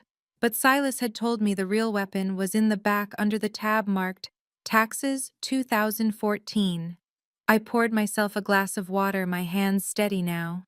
The panic from the live stream and the extortion call had evaporated, replaced by a cold surgical focus. I opened the binder to the year 2014. This was the year I had knelt on the kitchen floor. This was the year I had begged for $5,000. This was the year my father had thrown the money at me and called it an investment in his own tax relief. I scanned the Form 1040. It was standard for a man of my father's station at the time. Moderate income from the post office, standard deductions. And then I turned to Schedule A itemized deductions. My finger traced down the lines of numbers until it stopped at line 16. Gifts to charity. There it was, $5,000. But it was not just a number. Because the amount exceeded $500 for a non-cash or unusual contribution, there was a supplemental form attached. Form 8283, Non-Cash Charitable Contributions. I pulled the page closer, my eyes widening as I read the handwriting. It was my father's handwriting, jagged and aggressive. In the section for description of donated property, he had not written cash. He had written humanitarian aid. In the section for donee, he had not written a registered 501c3 charity. He had checked a box marked Other and written a descriptive note. Assistance to indigent family member unable to support self, non-recoverable. I stared at the words, indigent, non-recoverable. He had not just called me a charity case to my face, he had sworn it to the United States government. He had told the Internal Revenue Service under penalty of perjury that the money he gave me was a gift with zero expectation of being paid back. He had done this to lower his taxable income. Based on his tax bracket at the time, this deduction probably saved him about $1,500. $1,500. That was the price of my father's integrity. That was the value he placed on our relationship. He had sold the right to call himself my partner for $1,500. And then my eyes drifted to the bottom of the page. To the preparer's signature. I recognized the loop of the G immediately. Gregory Miller. Greg had prepared these taxes. Greg had advised him to do this. I could almost hear Greg's voice in the kitchen 10 years ago telling my dad, "Hey Byron, if we classify this as a gift to a needy relative, we can write it off and you can get a bigger refund." I sat back in my chair, and the absurdity of it hit me like a physical blow. Here was the paradox. Here was the trap they had built for themselves.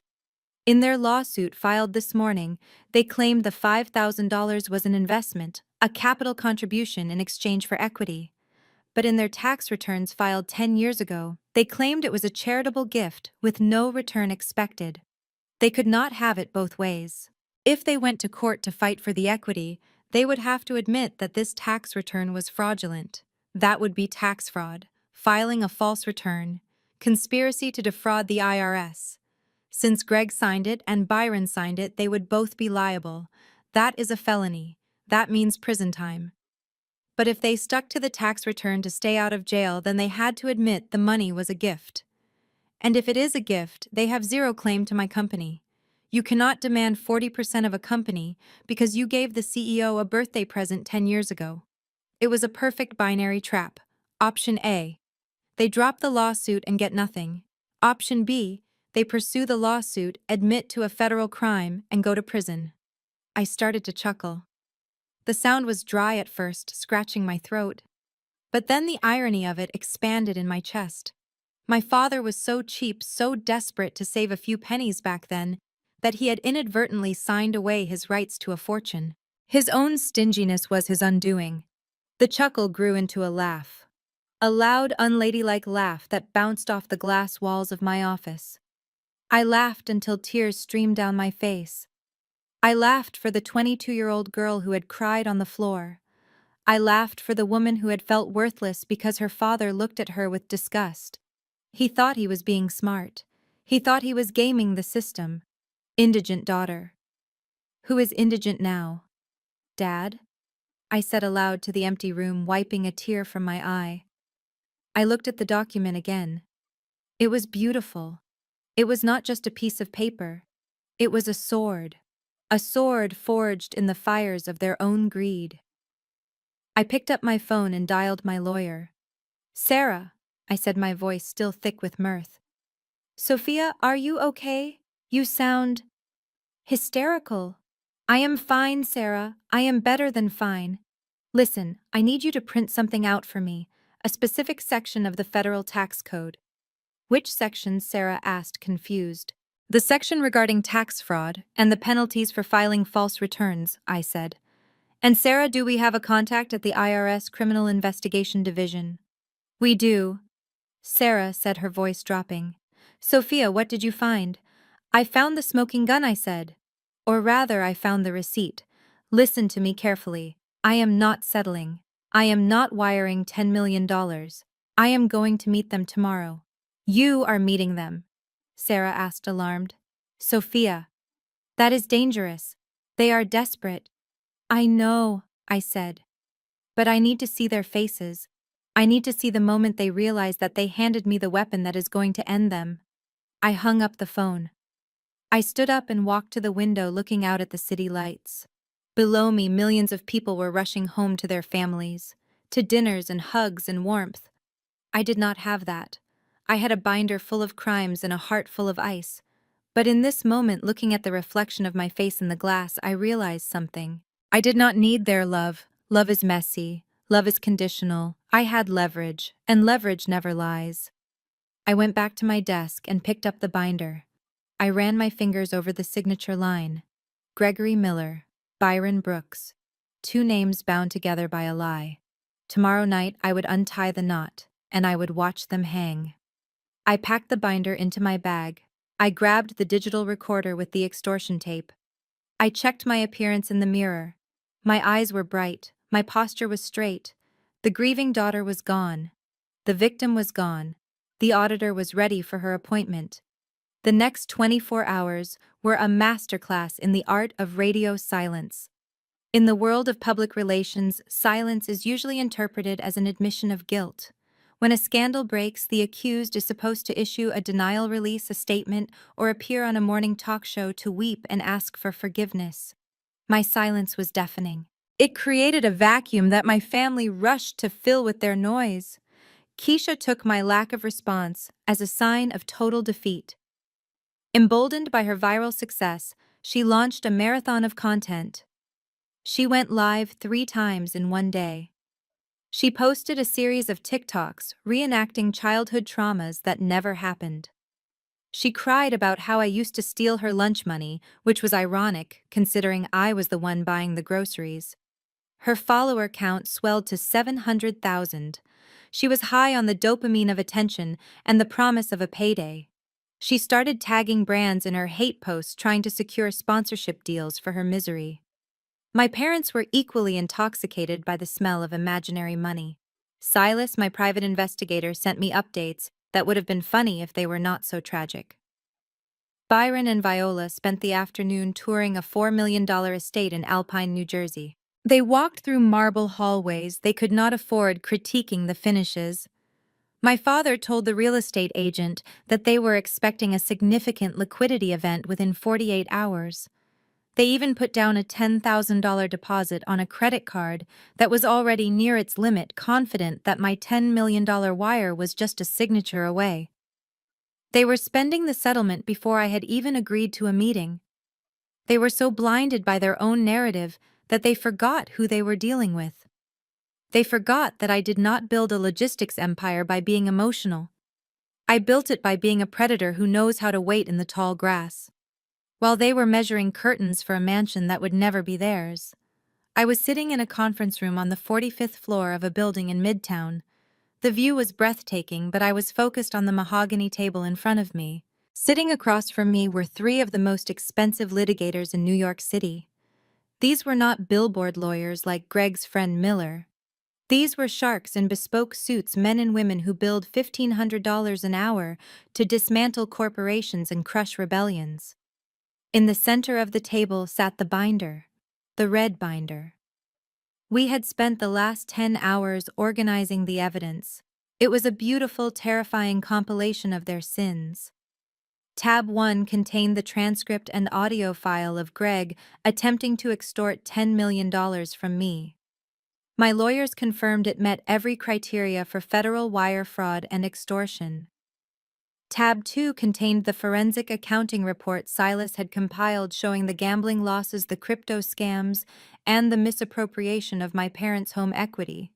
Tab 3 contained the foreclosure notice from the bank, proving my parents were days away from eviction. And Tab 4, the crown jewel, contained the IRS tax returns from 2014 and 2015, signed by Byron Brooks and prepared by Gregory Miller. proving they had declared my seed money as a non-recoverable charitable gift. My lead attorney, a silver-haired woman named Eleanor, looked at the stack of documents and then looked at me over her reading glasses. "You have enough here to put them all in prison for 5 to 7 years," she said, her voice devoid of sentiment. "The tax fraud alone carries a mandatory minimum if the IRS decides to prosecute aggressively. And with the extortion added on, Greg is looking at a decade. Are you sure you want to do this, Sophia? These are your parents." I looked at the binder. I thought about the live stream. I thought about the fake bruises. I thought about the Gucci bag and the roast beef and the years of being made to feel small. "They made their choice, Eleanor," I said. "They chose money over blood. I am just honoring their decision. I do not want to file the charges yet," I continued. "I want them to sign a confession. I want them to sign a complete release of claims, a non-disclosure agreement, and a permanent restraining order. I want them to admit on paper that every word they said was a lie, and I want them to do it in front of a witness." Eleanor nodded. "And if they refuse?" "Then we open the binder," I said, "and we call the district attorney." It was time to set the trap. I picked up my phone. It felt heavy in my hand, not because of the device itself, but because of the finality of what I was about to do. I opened the text thread with my father. The last message was his demand for money. I typed slowly, making sure every word was calculated to feed their ego. "Dad, you win. I cannot take the pressure anymore. The media is destroying me. I agree to your terms. Let us meet tomorrow night at your house to sign the papers. I will bring the check." I paused, then added the final bait. "Please invite Pastor Jenkins. I want a man of God present to witness our reconciliation. I want to make this right in the eyes of the church." I hit send. The response came in less than 30 seconds. "Praise God. We knew you would come to your senses. 7 p.m. Do not be late. And Sophia, bring the full amount." I stared at the screen. Praise God. He was thanking God for a successful blackmail scheme. The hypocrisy was nauseating, but it was also perfect. Having the pastor there was my idea. They thought he was there to lend moral authority to their victory. In reality, he was there to witness their humiliation. I wanted a pillar of their community to see exactly who they really were when the masks came off. I packed the binder into my bag. My lawyers handed me the settlement agreement we had drafted. It was brutal. It stripped them of everything. It required them to publicly recant their lies, to transfer the deed of the house to me immediately to avoid foreclosure, and to never contact me again. I walked out of the law firm and into the cool night air. The city was alive with energy. I felt a strange sense of calm. The fear was gone. The hurt was gone. All that was left was the cold, hard resolve of a CEO executing a hostile takeover. I went home to my penthouse. I did not turn on the TV. I did not check social media. I poured myself a glass of vintage wine and stood on my balcony, looking out at the empire I had built. Across the river, in a house that was already technically in foreclosure, my family was probably celebrating. I imagined Greg popping a bottle of cheap champagne. I imagined Keisha picking out outfits for her new life as an heiress. I imagined my mother crying happy tears, thanking Jesus for softening my heart. They were celebrating their victory. They did not know they were celebrating their own funeral. I took a sip of wine. "Enjoy the night, family," I whispered to the wind, "because tomorrow the auditor arrives. And this time I am not bringing a checkbook. I am bringing the truth, and the truth is going to cost you everything." Dưới đây là phần nội dung tiếng Anh chi tiết cho phần 12 được viết liền mạch, không sử dụng tiêu đề hay ký tự đặc biệt, để phù hợp với giọng đọc AI, tập trung vào không khí ngột ngạt của bữa tiệc và màn ép cũng tinh vi của gia đình. The driveway of my parents' house looked less like a private residence and more like a church parking lot on Easter Sunday. Cars were jammed onto the lawn. There were Hondas and Toyotas belonging to aunts I had not spoken to in 5 years, and cousins who only called me when they needed bail money. My father had not just invited a few witnesses, he had invited an audience. He wanted to turn my capitulation into a spectator sport. I instructed my driver to stop at the end of the block. I did not want the Bentley to be the first thing they saw. I wanted to walk in on my own 2 feet. I stepped out into the humid evening air. I was not wearing the power suit from yesterday. I was wearing a simple black dress, dignified but somber. In my left hand, I carried a bottle of wine. It was a $10 bottle of Merlot, the kind with a screw top that my father used to drink by the gallon before he started pretending to have expensive taste. In my right hand, I carried the red binder. I walked up the concrete path to the front door. I could hear the noise from inside. Laughter, clinking glasses, the low hum of gossip. They were already celebrating. They were drinking to their good fortune, spending the money I had not yet given them. I opened the door and the noise died down instantly. It was as if someone had cut the power cord to a speaker. 30 heads turned to look at me. I saw Aunt Sarah, who had told me I was too ambitious for a girl. I saw Cousin Marcus, who had stolen my laptop in college. I saw neighbors I barely recognized. They were all holding plates of food and glasses of champagne. For a moment, nobody moved. Then my mother Viola stepped forward.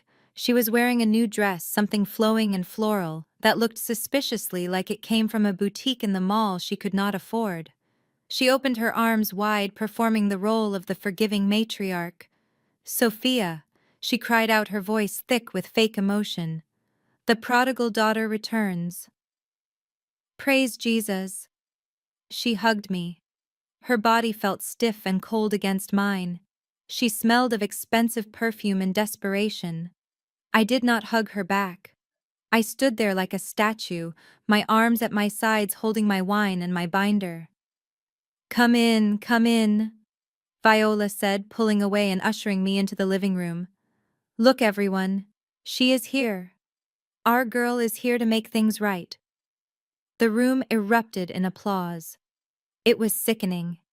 They were clapping for me not because they loved me, but because they thought I was a broken ATM machine finally dispensing cash. My father was sitting in his recliner, which had been pulled to the center of the room like a throne. Next to him sat Pastor Jenkins. The pastor was a heavy-set man with a booming voice and a suit that shone under the lights. He was the ultimate authority in our community. If the pastor blessed it, it was righteous. My father had brought him in to sanctify the extortion. "Sophia," my father said, remaining seated, "you are late, but we forgive you. Tonight is a night for forgiveness." I walked to the center of the room. I placed the cheap bottle of wine on the coffee table. It made a hollow thud next to the crystal glasses they had set out. "I brought this for you, Dad," I said, my voice quiet but clear. "It is your favorite brand, or at least it used to be." Byron looked at the cheap bottle with disdain, but he forced a smile. "Thank you, Sophia. It is the thought that counts. Now sit down. We have business to discuss." I did not sit. I remained standing, towering over him in his recliner. "I prefer to stand," I said. Greg emerged from the kitchen. He was wearing a suit that was slightly too large for him, probably one he had bought for his imaginary job. He was holding a leather portfolio. He looked around the room, soaking in the attention. He felt like the kingmaker. He walked over to my father and handed him a document. Pastor Jenkins cleared his throat.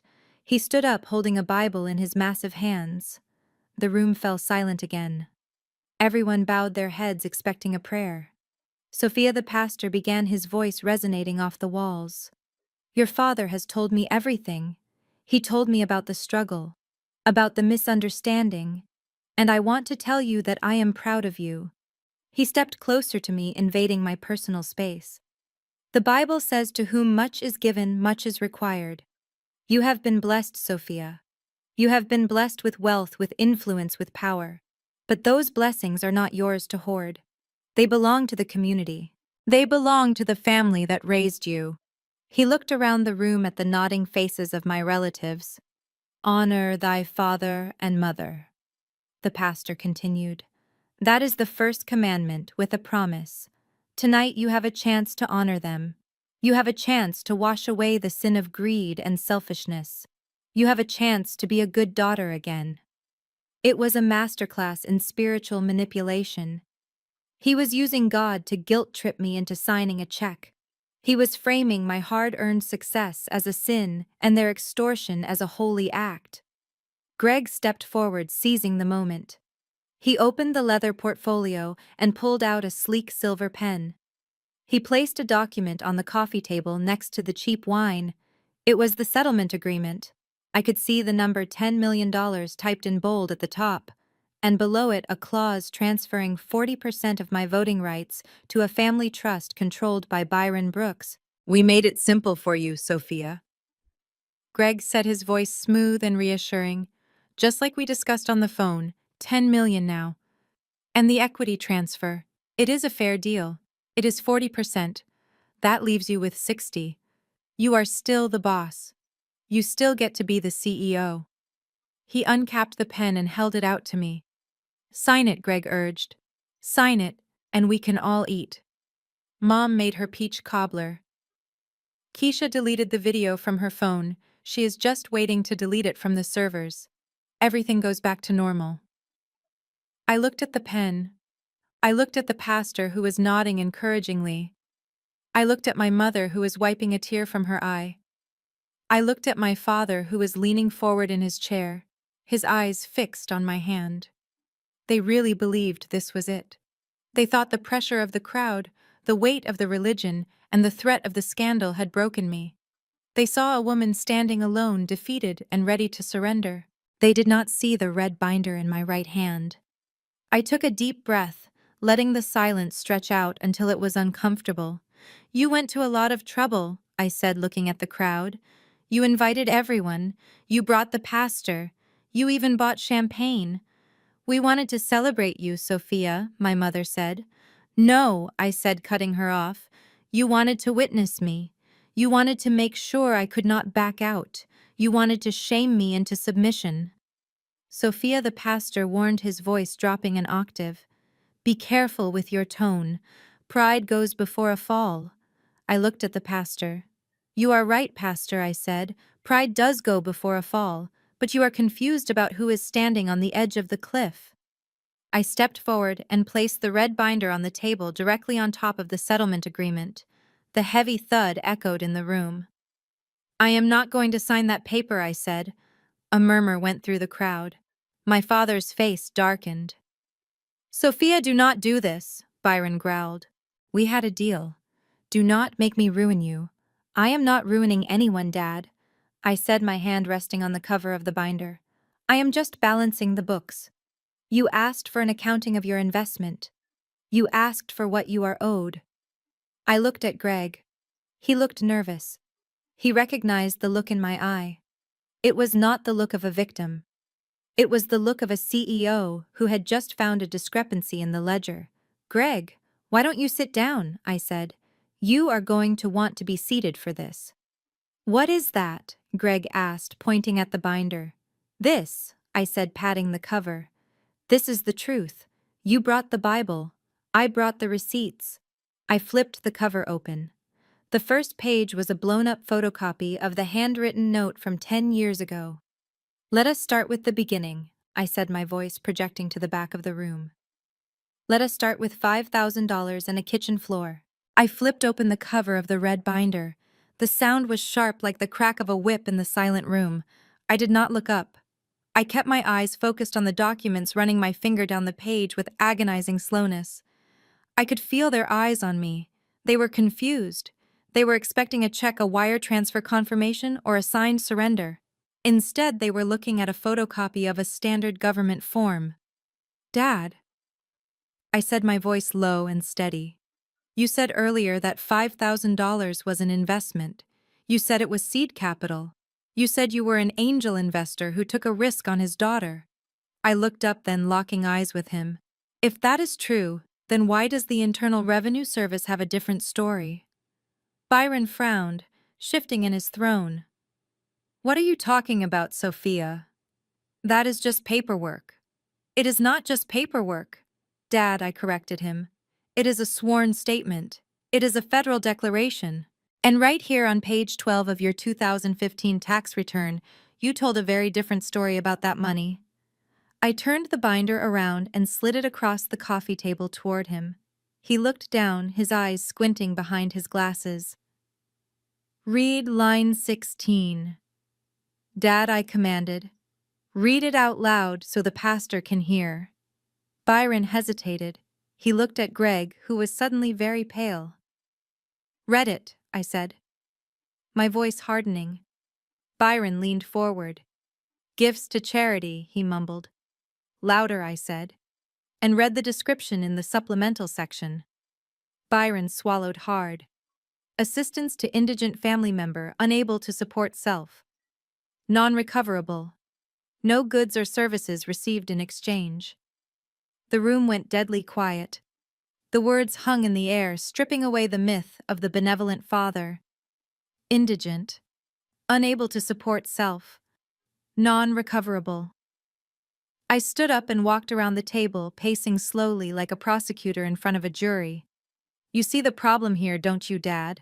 You cannot have it both ways. You cannot claim a tax deduction for a charitable gift, and then 10 years later, claim it was an equity investment. If it is an investment, you expected a profit. If you expected a profit, you committed perjury when you signed this form saying you did not. I stopped in front of the pastor. You know what the Bible says about two masters, Pastor. You cannot serve both God and money, and you certainly cannot serve both the IRS and your own greed. My father tried to cheat the government to save $1,500 in taxes. He declared me a charity case. And because he did that because he was so cheap and so eager to write me off, he legally forfeited any claim to my company. I turned back to my father. A gift is a gift, Dad. Once you give it, it is gone. You do not get to come back a decade later when the recipient is successful and ask for 40% of the harvest. That is not how the law works. And that is definitely not how the IRS works. My mother, Viola, let out a confused whimper. But Sophia, we are family. Does a piece of paper matter more than family? In court, Mom. Yes, it does, I said. And that brings me to the most interesting part of this binder. I turned my attention to Greg. He was sitting on the edge of the sofa, gripping his knees so hard his knuckles were white. He looked like a man who was watching a tsunami approach from the beach, knowing he could not outrun it.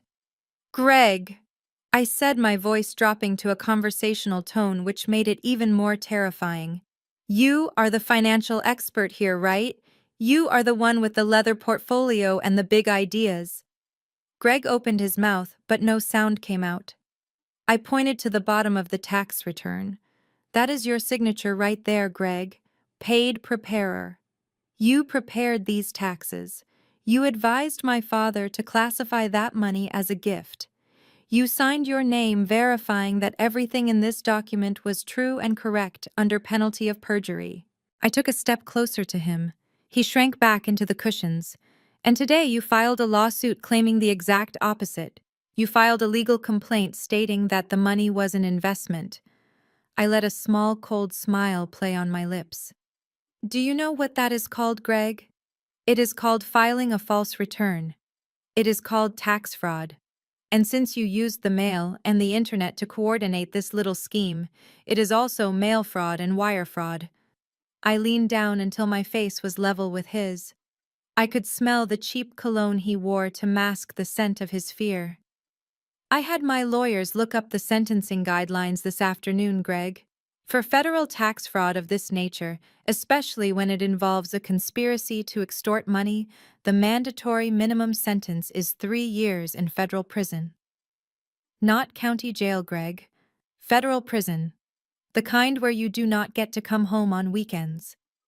I stood up and walked back to the center of the room, addressing the entire family. And the fines, I continued. The IRS does not play games. The penalty for civil fraud is 75% of the underpayment.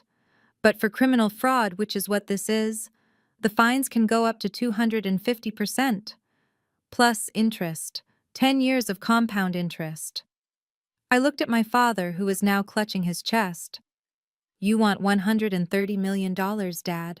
If I turn this binder over to the IRS tomorrow, you will not be getting a check.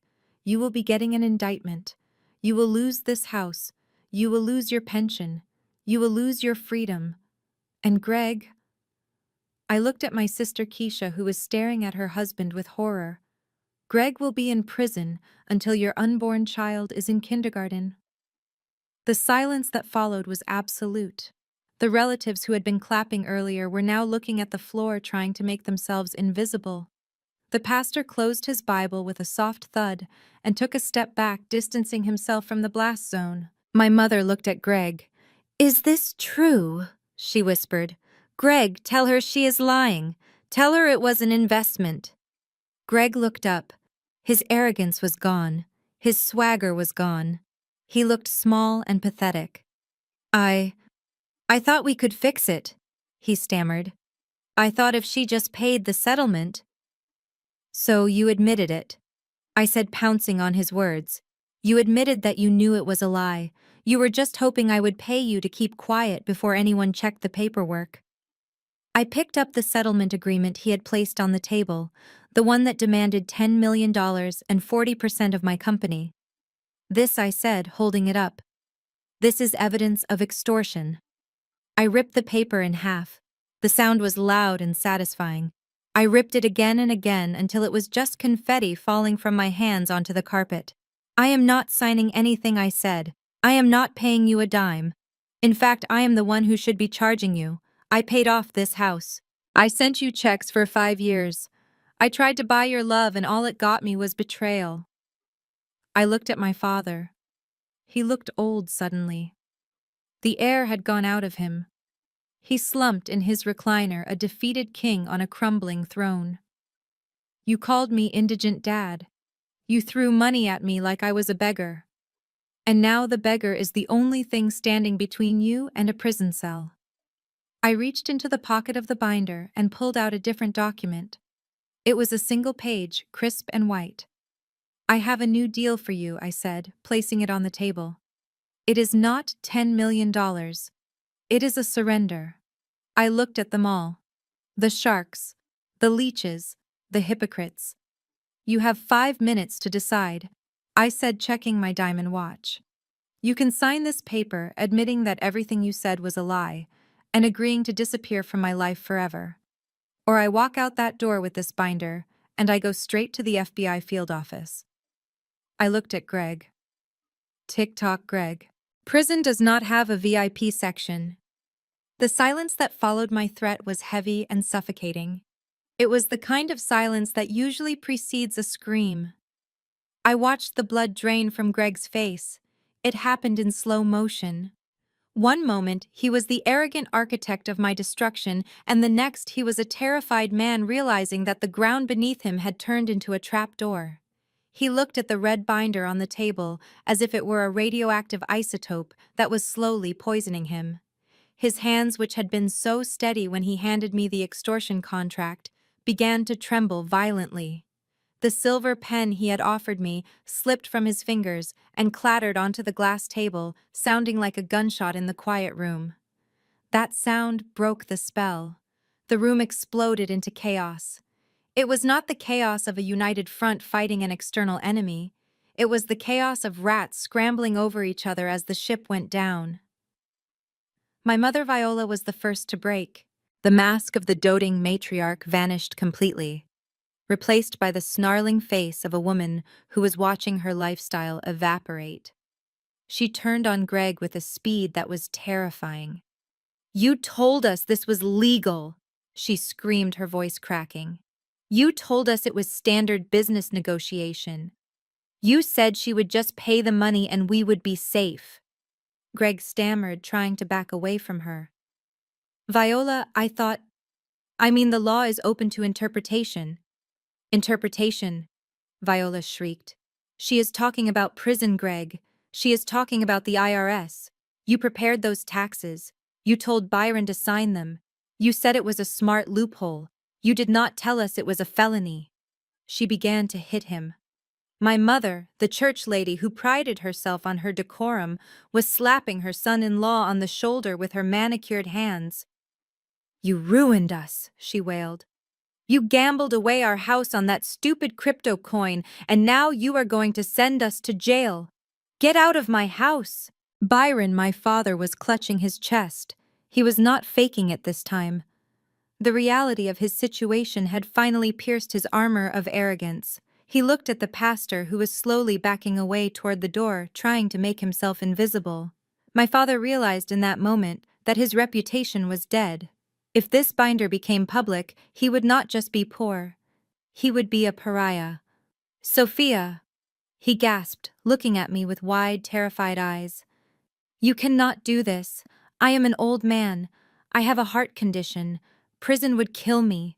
You cannot send your own father to prison." I looked at him calmly. I felt nothing. No pity, no anger, just a cold, clinical observation of a man who was willing to destroy me 5 minutes ago, begging for mercy now. "I am not sending you to prison, Dad," I said, my voice cutting through the noise. "You sent yourself to prison 10 years ago when you decided I was worth less than a tax deduction. I am just the messenger." Keisha was sitting on the sofa, her knees pulled up to her chest. She was not looking at Greg. She was not looking at our parents. She was looking at her phone, frantically deleting the live stream she had just broadcast. She realized that if I sued her for defamation, she would lose everything: her brand, her followers, her freedom. "This is not my fault," Keisha cried out, her voice shrill. "I just did what you guys told me to do. Greg wrote the script for the video. Mom told me to cry. I did not know about the tax returns. I am a victim here too." Greg looked at his wife, his eyes filled with betrayal. "Keisha, honey, we are in this together." "No, we are not," Keisha snapped, recoiling from him. "I am not going to jail for you, Greg. I have a baby on the way. I have a career. You are the one who lied about your job. You are the one who messed up the taxes. Fix it." I watched them tear each other apart. It was ugly, it was pathetic, and it was exactly what I needed to see. It confirmed what I had always suspected. There was no loyalty in this family. There was only convenience. As long as the money was flowing, they were a unit. The moment the heat was turned on, they were cannibals. I reached into my bag and pulled out the single sheet of paper I had prepared with my lawyers. It was crisp and white, contrasting sharply with the mess of torn confetti on the table. "Enough," I said. The word was not shouted, but it carried the weight of authority. They all stopped and looked at me.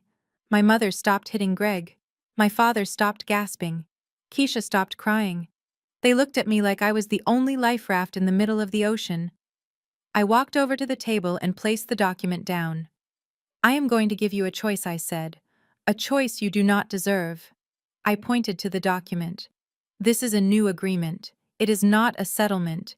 It is a surrender." I held up 3 fingers. "Condition number 1. You will sign a complete and permanent severance of all familial ties. That means you are no longer my parents. You are no longer my sister. You are strangers. You will never contact me again. You will never speak my name in public. You will never come within 500 feet of me, my home, or my office. If you do, the restraining order kicks in automatically and you go to jail." I held up a second finger. "Condition number 2. Keisha, you will go live on Instagram right now. You will apologize. You will admit that everything you said in the previous video was a lie, manufactured to extort money from me. You will tell the world that I have been nothing but generous, and that you were motivated by jealousy and greed. You will leave that video up forever." I held up the third finger. "Condition number 3. Greg and Dad, you will sign a confession admitting to the attempted extortion today. I will keep that confession and this red binder in a safe deposit box. As long as you follow rules 1 and 2, the binder stays in the box. The IRS never sees it. But if you ever whisper a bad word about me, if you ever try to sue me again, if you ever look in my direction, I mail it to the Criminal Investigation Division." I checked my diamond watch. "You have 5 minutes to decide." After 5 minutes, I walk out that door, and I go straight to the FBI. The room was silent. The only sound was the ticking of the grandfather clock in the hall. 5 minutes to choose between total humiliation or federal prison. Greg looked at the paper. He looked at the red binder. He looked at his wife. "Keisha, we cannot sign this," he whispered. "It admits to extortion. If she leaks it later." Shut up, Greg Keisha hissed. She stood up. She walked over to the table. She did not look at me. She did not look at her husband. She looked only at the pen. She picked it up. I have a brand to protect, she muttered. I cannot be married to a felon. She signed her name with a flourish. Keisha Brooks. She signed away her sister. She signed away her husband's dignity. She threw everyone under the bus to save her Instagram account. She handed the pen to my mother. Mom, sign it, Keisha ordered. Do it before she changes her mind. Viola looked at me. Her eyes were wet. Sophia, please, she whispered. We are your family. You cannot make us strangers. Who will take care of us? I looked at her coldly. You should have thought about that before you tried to rob me, Mom. Sign the paper. Viola signed. Her hand was shaking so badly the signature was barely legible. She sobbed as she wrote, mourning the loss of her retirement plan, not the loss of her daughter. Then she handed the pen to Byron. My father looked at me one last time. He looked for a trace of the little girl who used to sit on his lap. He found only the CEO he had created. He took the pen. He did not say a word. He signed. That left Greg. He was standing alone in the middle of the room. His wife had turned her back on him. His in-laws were weeping on the sofa. He was the architect of the failure and he had no leverage left. Sign it, Greg, I said softly. Or, I make the call right now. Greg walked to the table. He looked like a man marching to the gallows. He picked up the pen. He signed. I reached out and took the paper. I checked the signatures. They were all there. I folded the document and put it in my bag. I picked up the red binder. The pastor, who had been silent this whole time, cleared his throat. Sophia, he said tentatively. Does this mean... Are we done? I looked at the pastor. We are done, Pastor. You witnessed it. You saw the truth. Now you can go back to your church and preach about greed. I turned to my family. My former family. Keisha, start the live stream, I said. I will be watching from the car. I turned around and walked toward the door. I did not look back.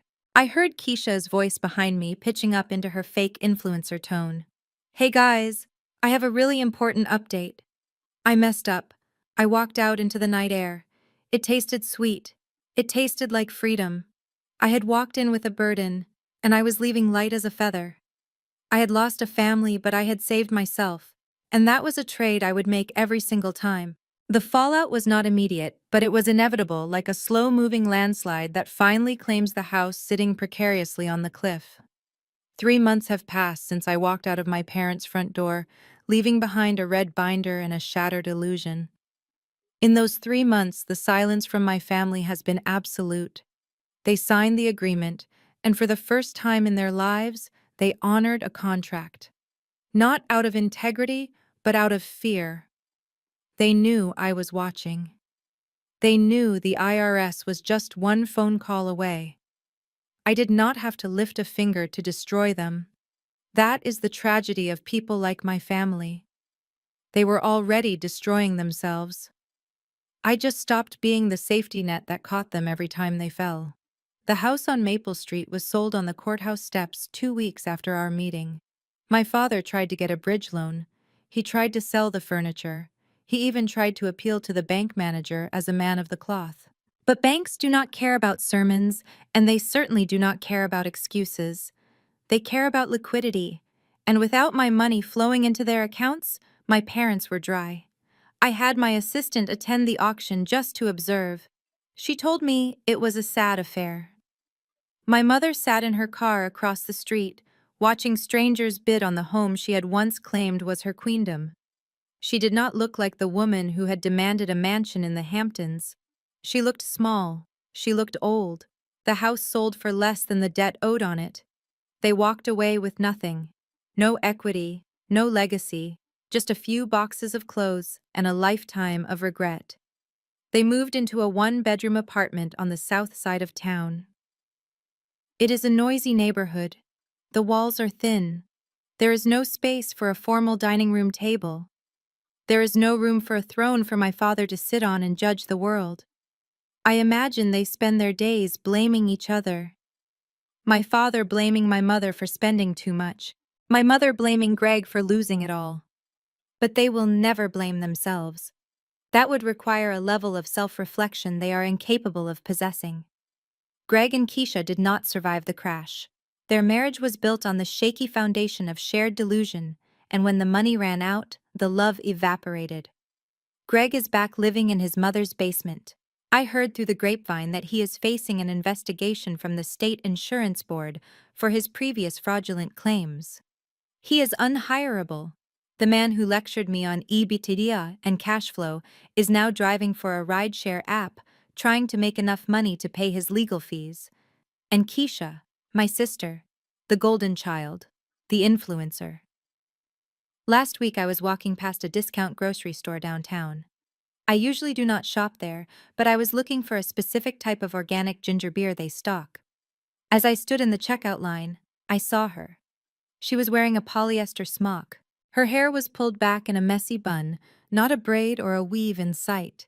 She was scanning items, her long acrylic nails gone, replaced by short practical ones. She looked up as she handed a customer a receipt. Her eyes met mine. For a second I thought she would scream.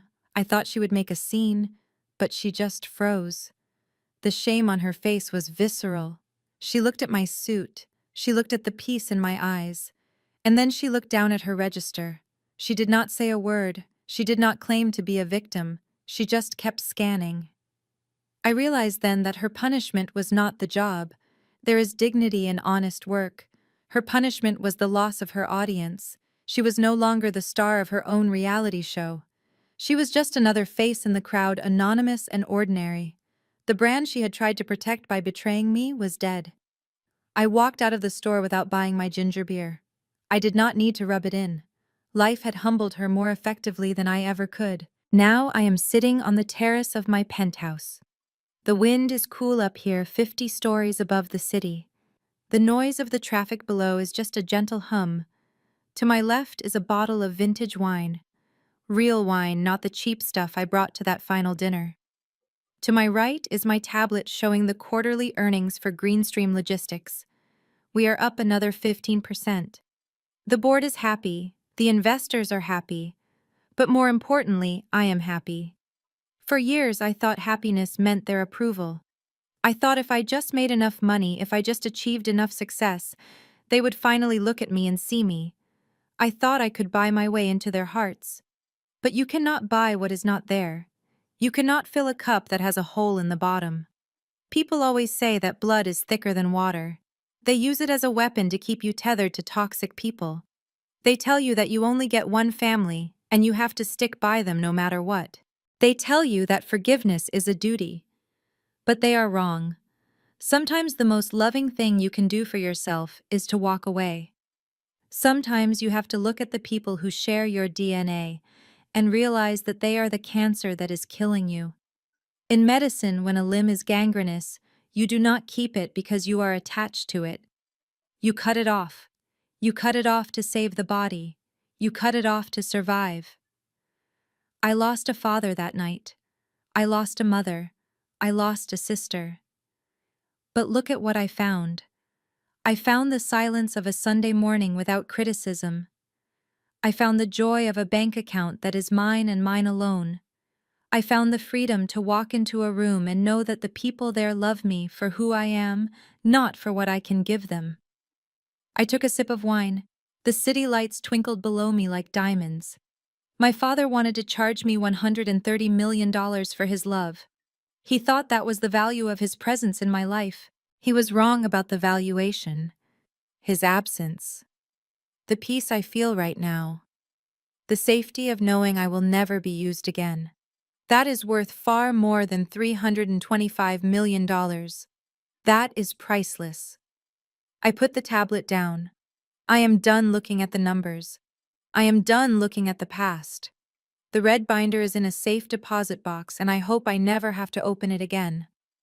But it is there. A reminder that I am not powerless. A reminder that I am the author of my own story. My name is Sophia Brooks. I am a CEO. I am a survivor. And for the first time in my life, I am free. Thank you for listening to my story. If you have ever felt guilty for choosing your own mental health over family expectations, I hope this gives you the strength to stand your ground. You are not an ATM. You are not a doormat. You are the CEO of your own life. Do not let anyone, not even your parents, vote you off the board. If this story resonated with you, please hit the like button and subscribe. Share this with someone who needs to hear that it is okay to walk away. And let me know in the comments, have you ever had to cut off a family member to save yourself? I read every single one. Until next time, take care of yourselves. And remember, the best revenge is not revenge at all. It is thriving. This journey taught me that sharing DNA makes you relatives, but only loyalty and respect make you family.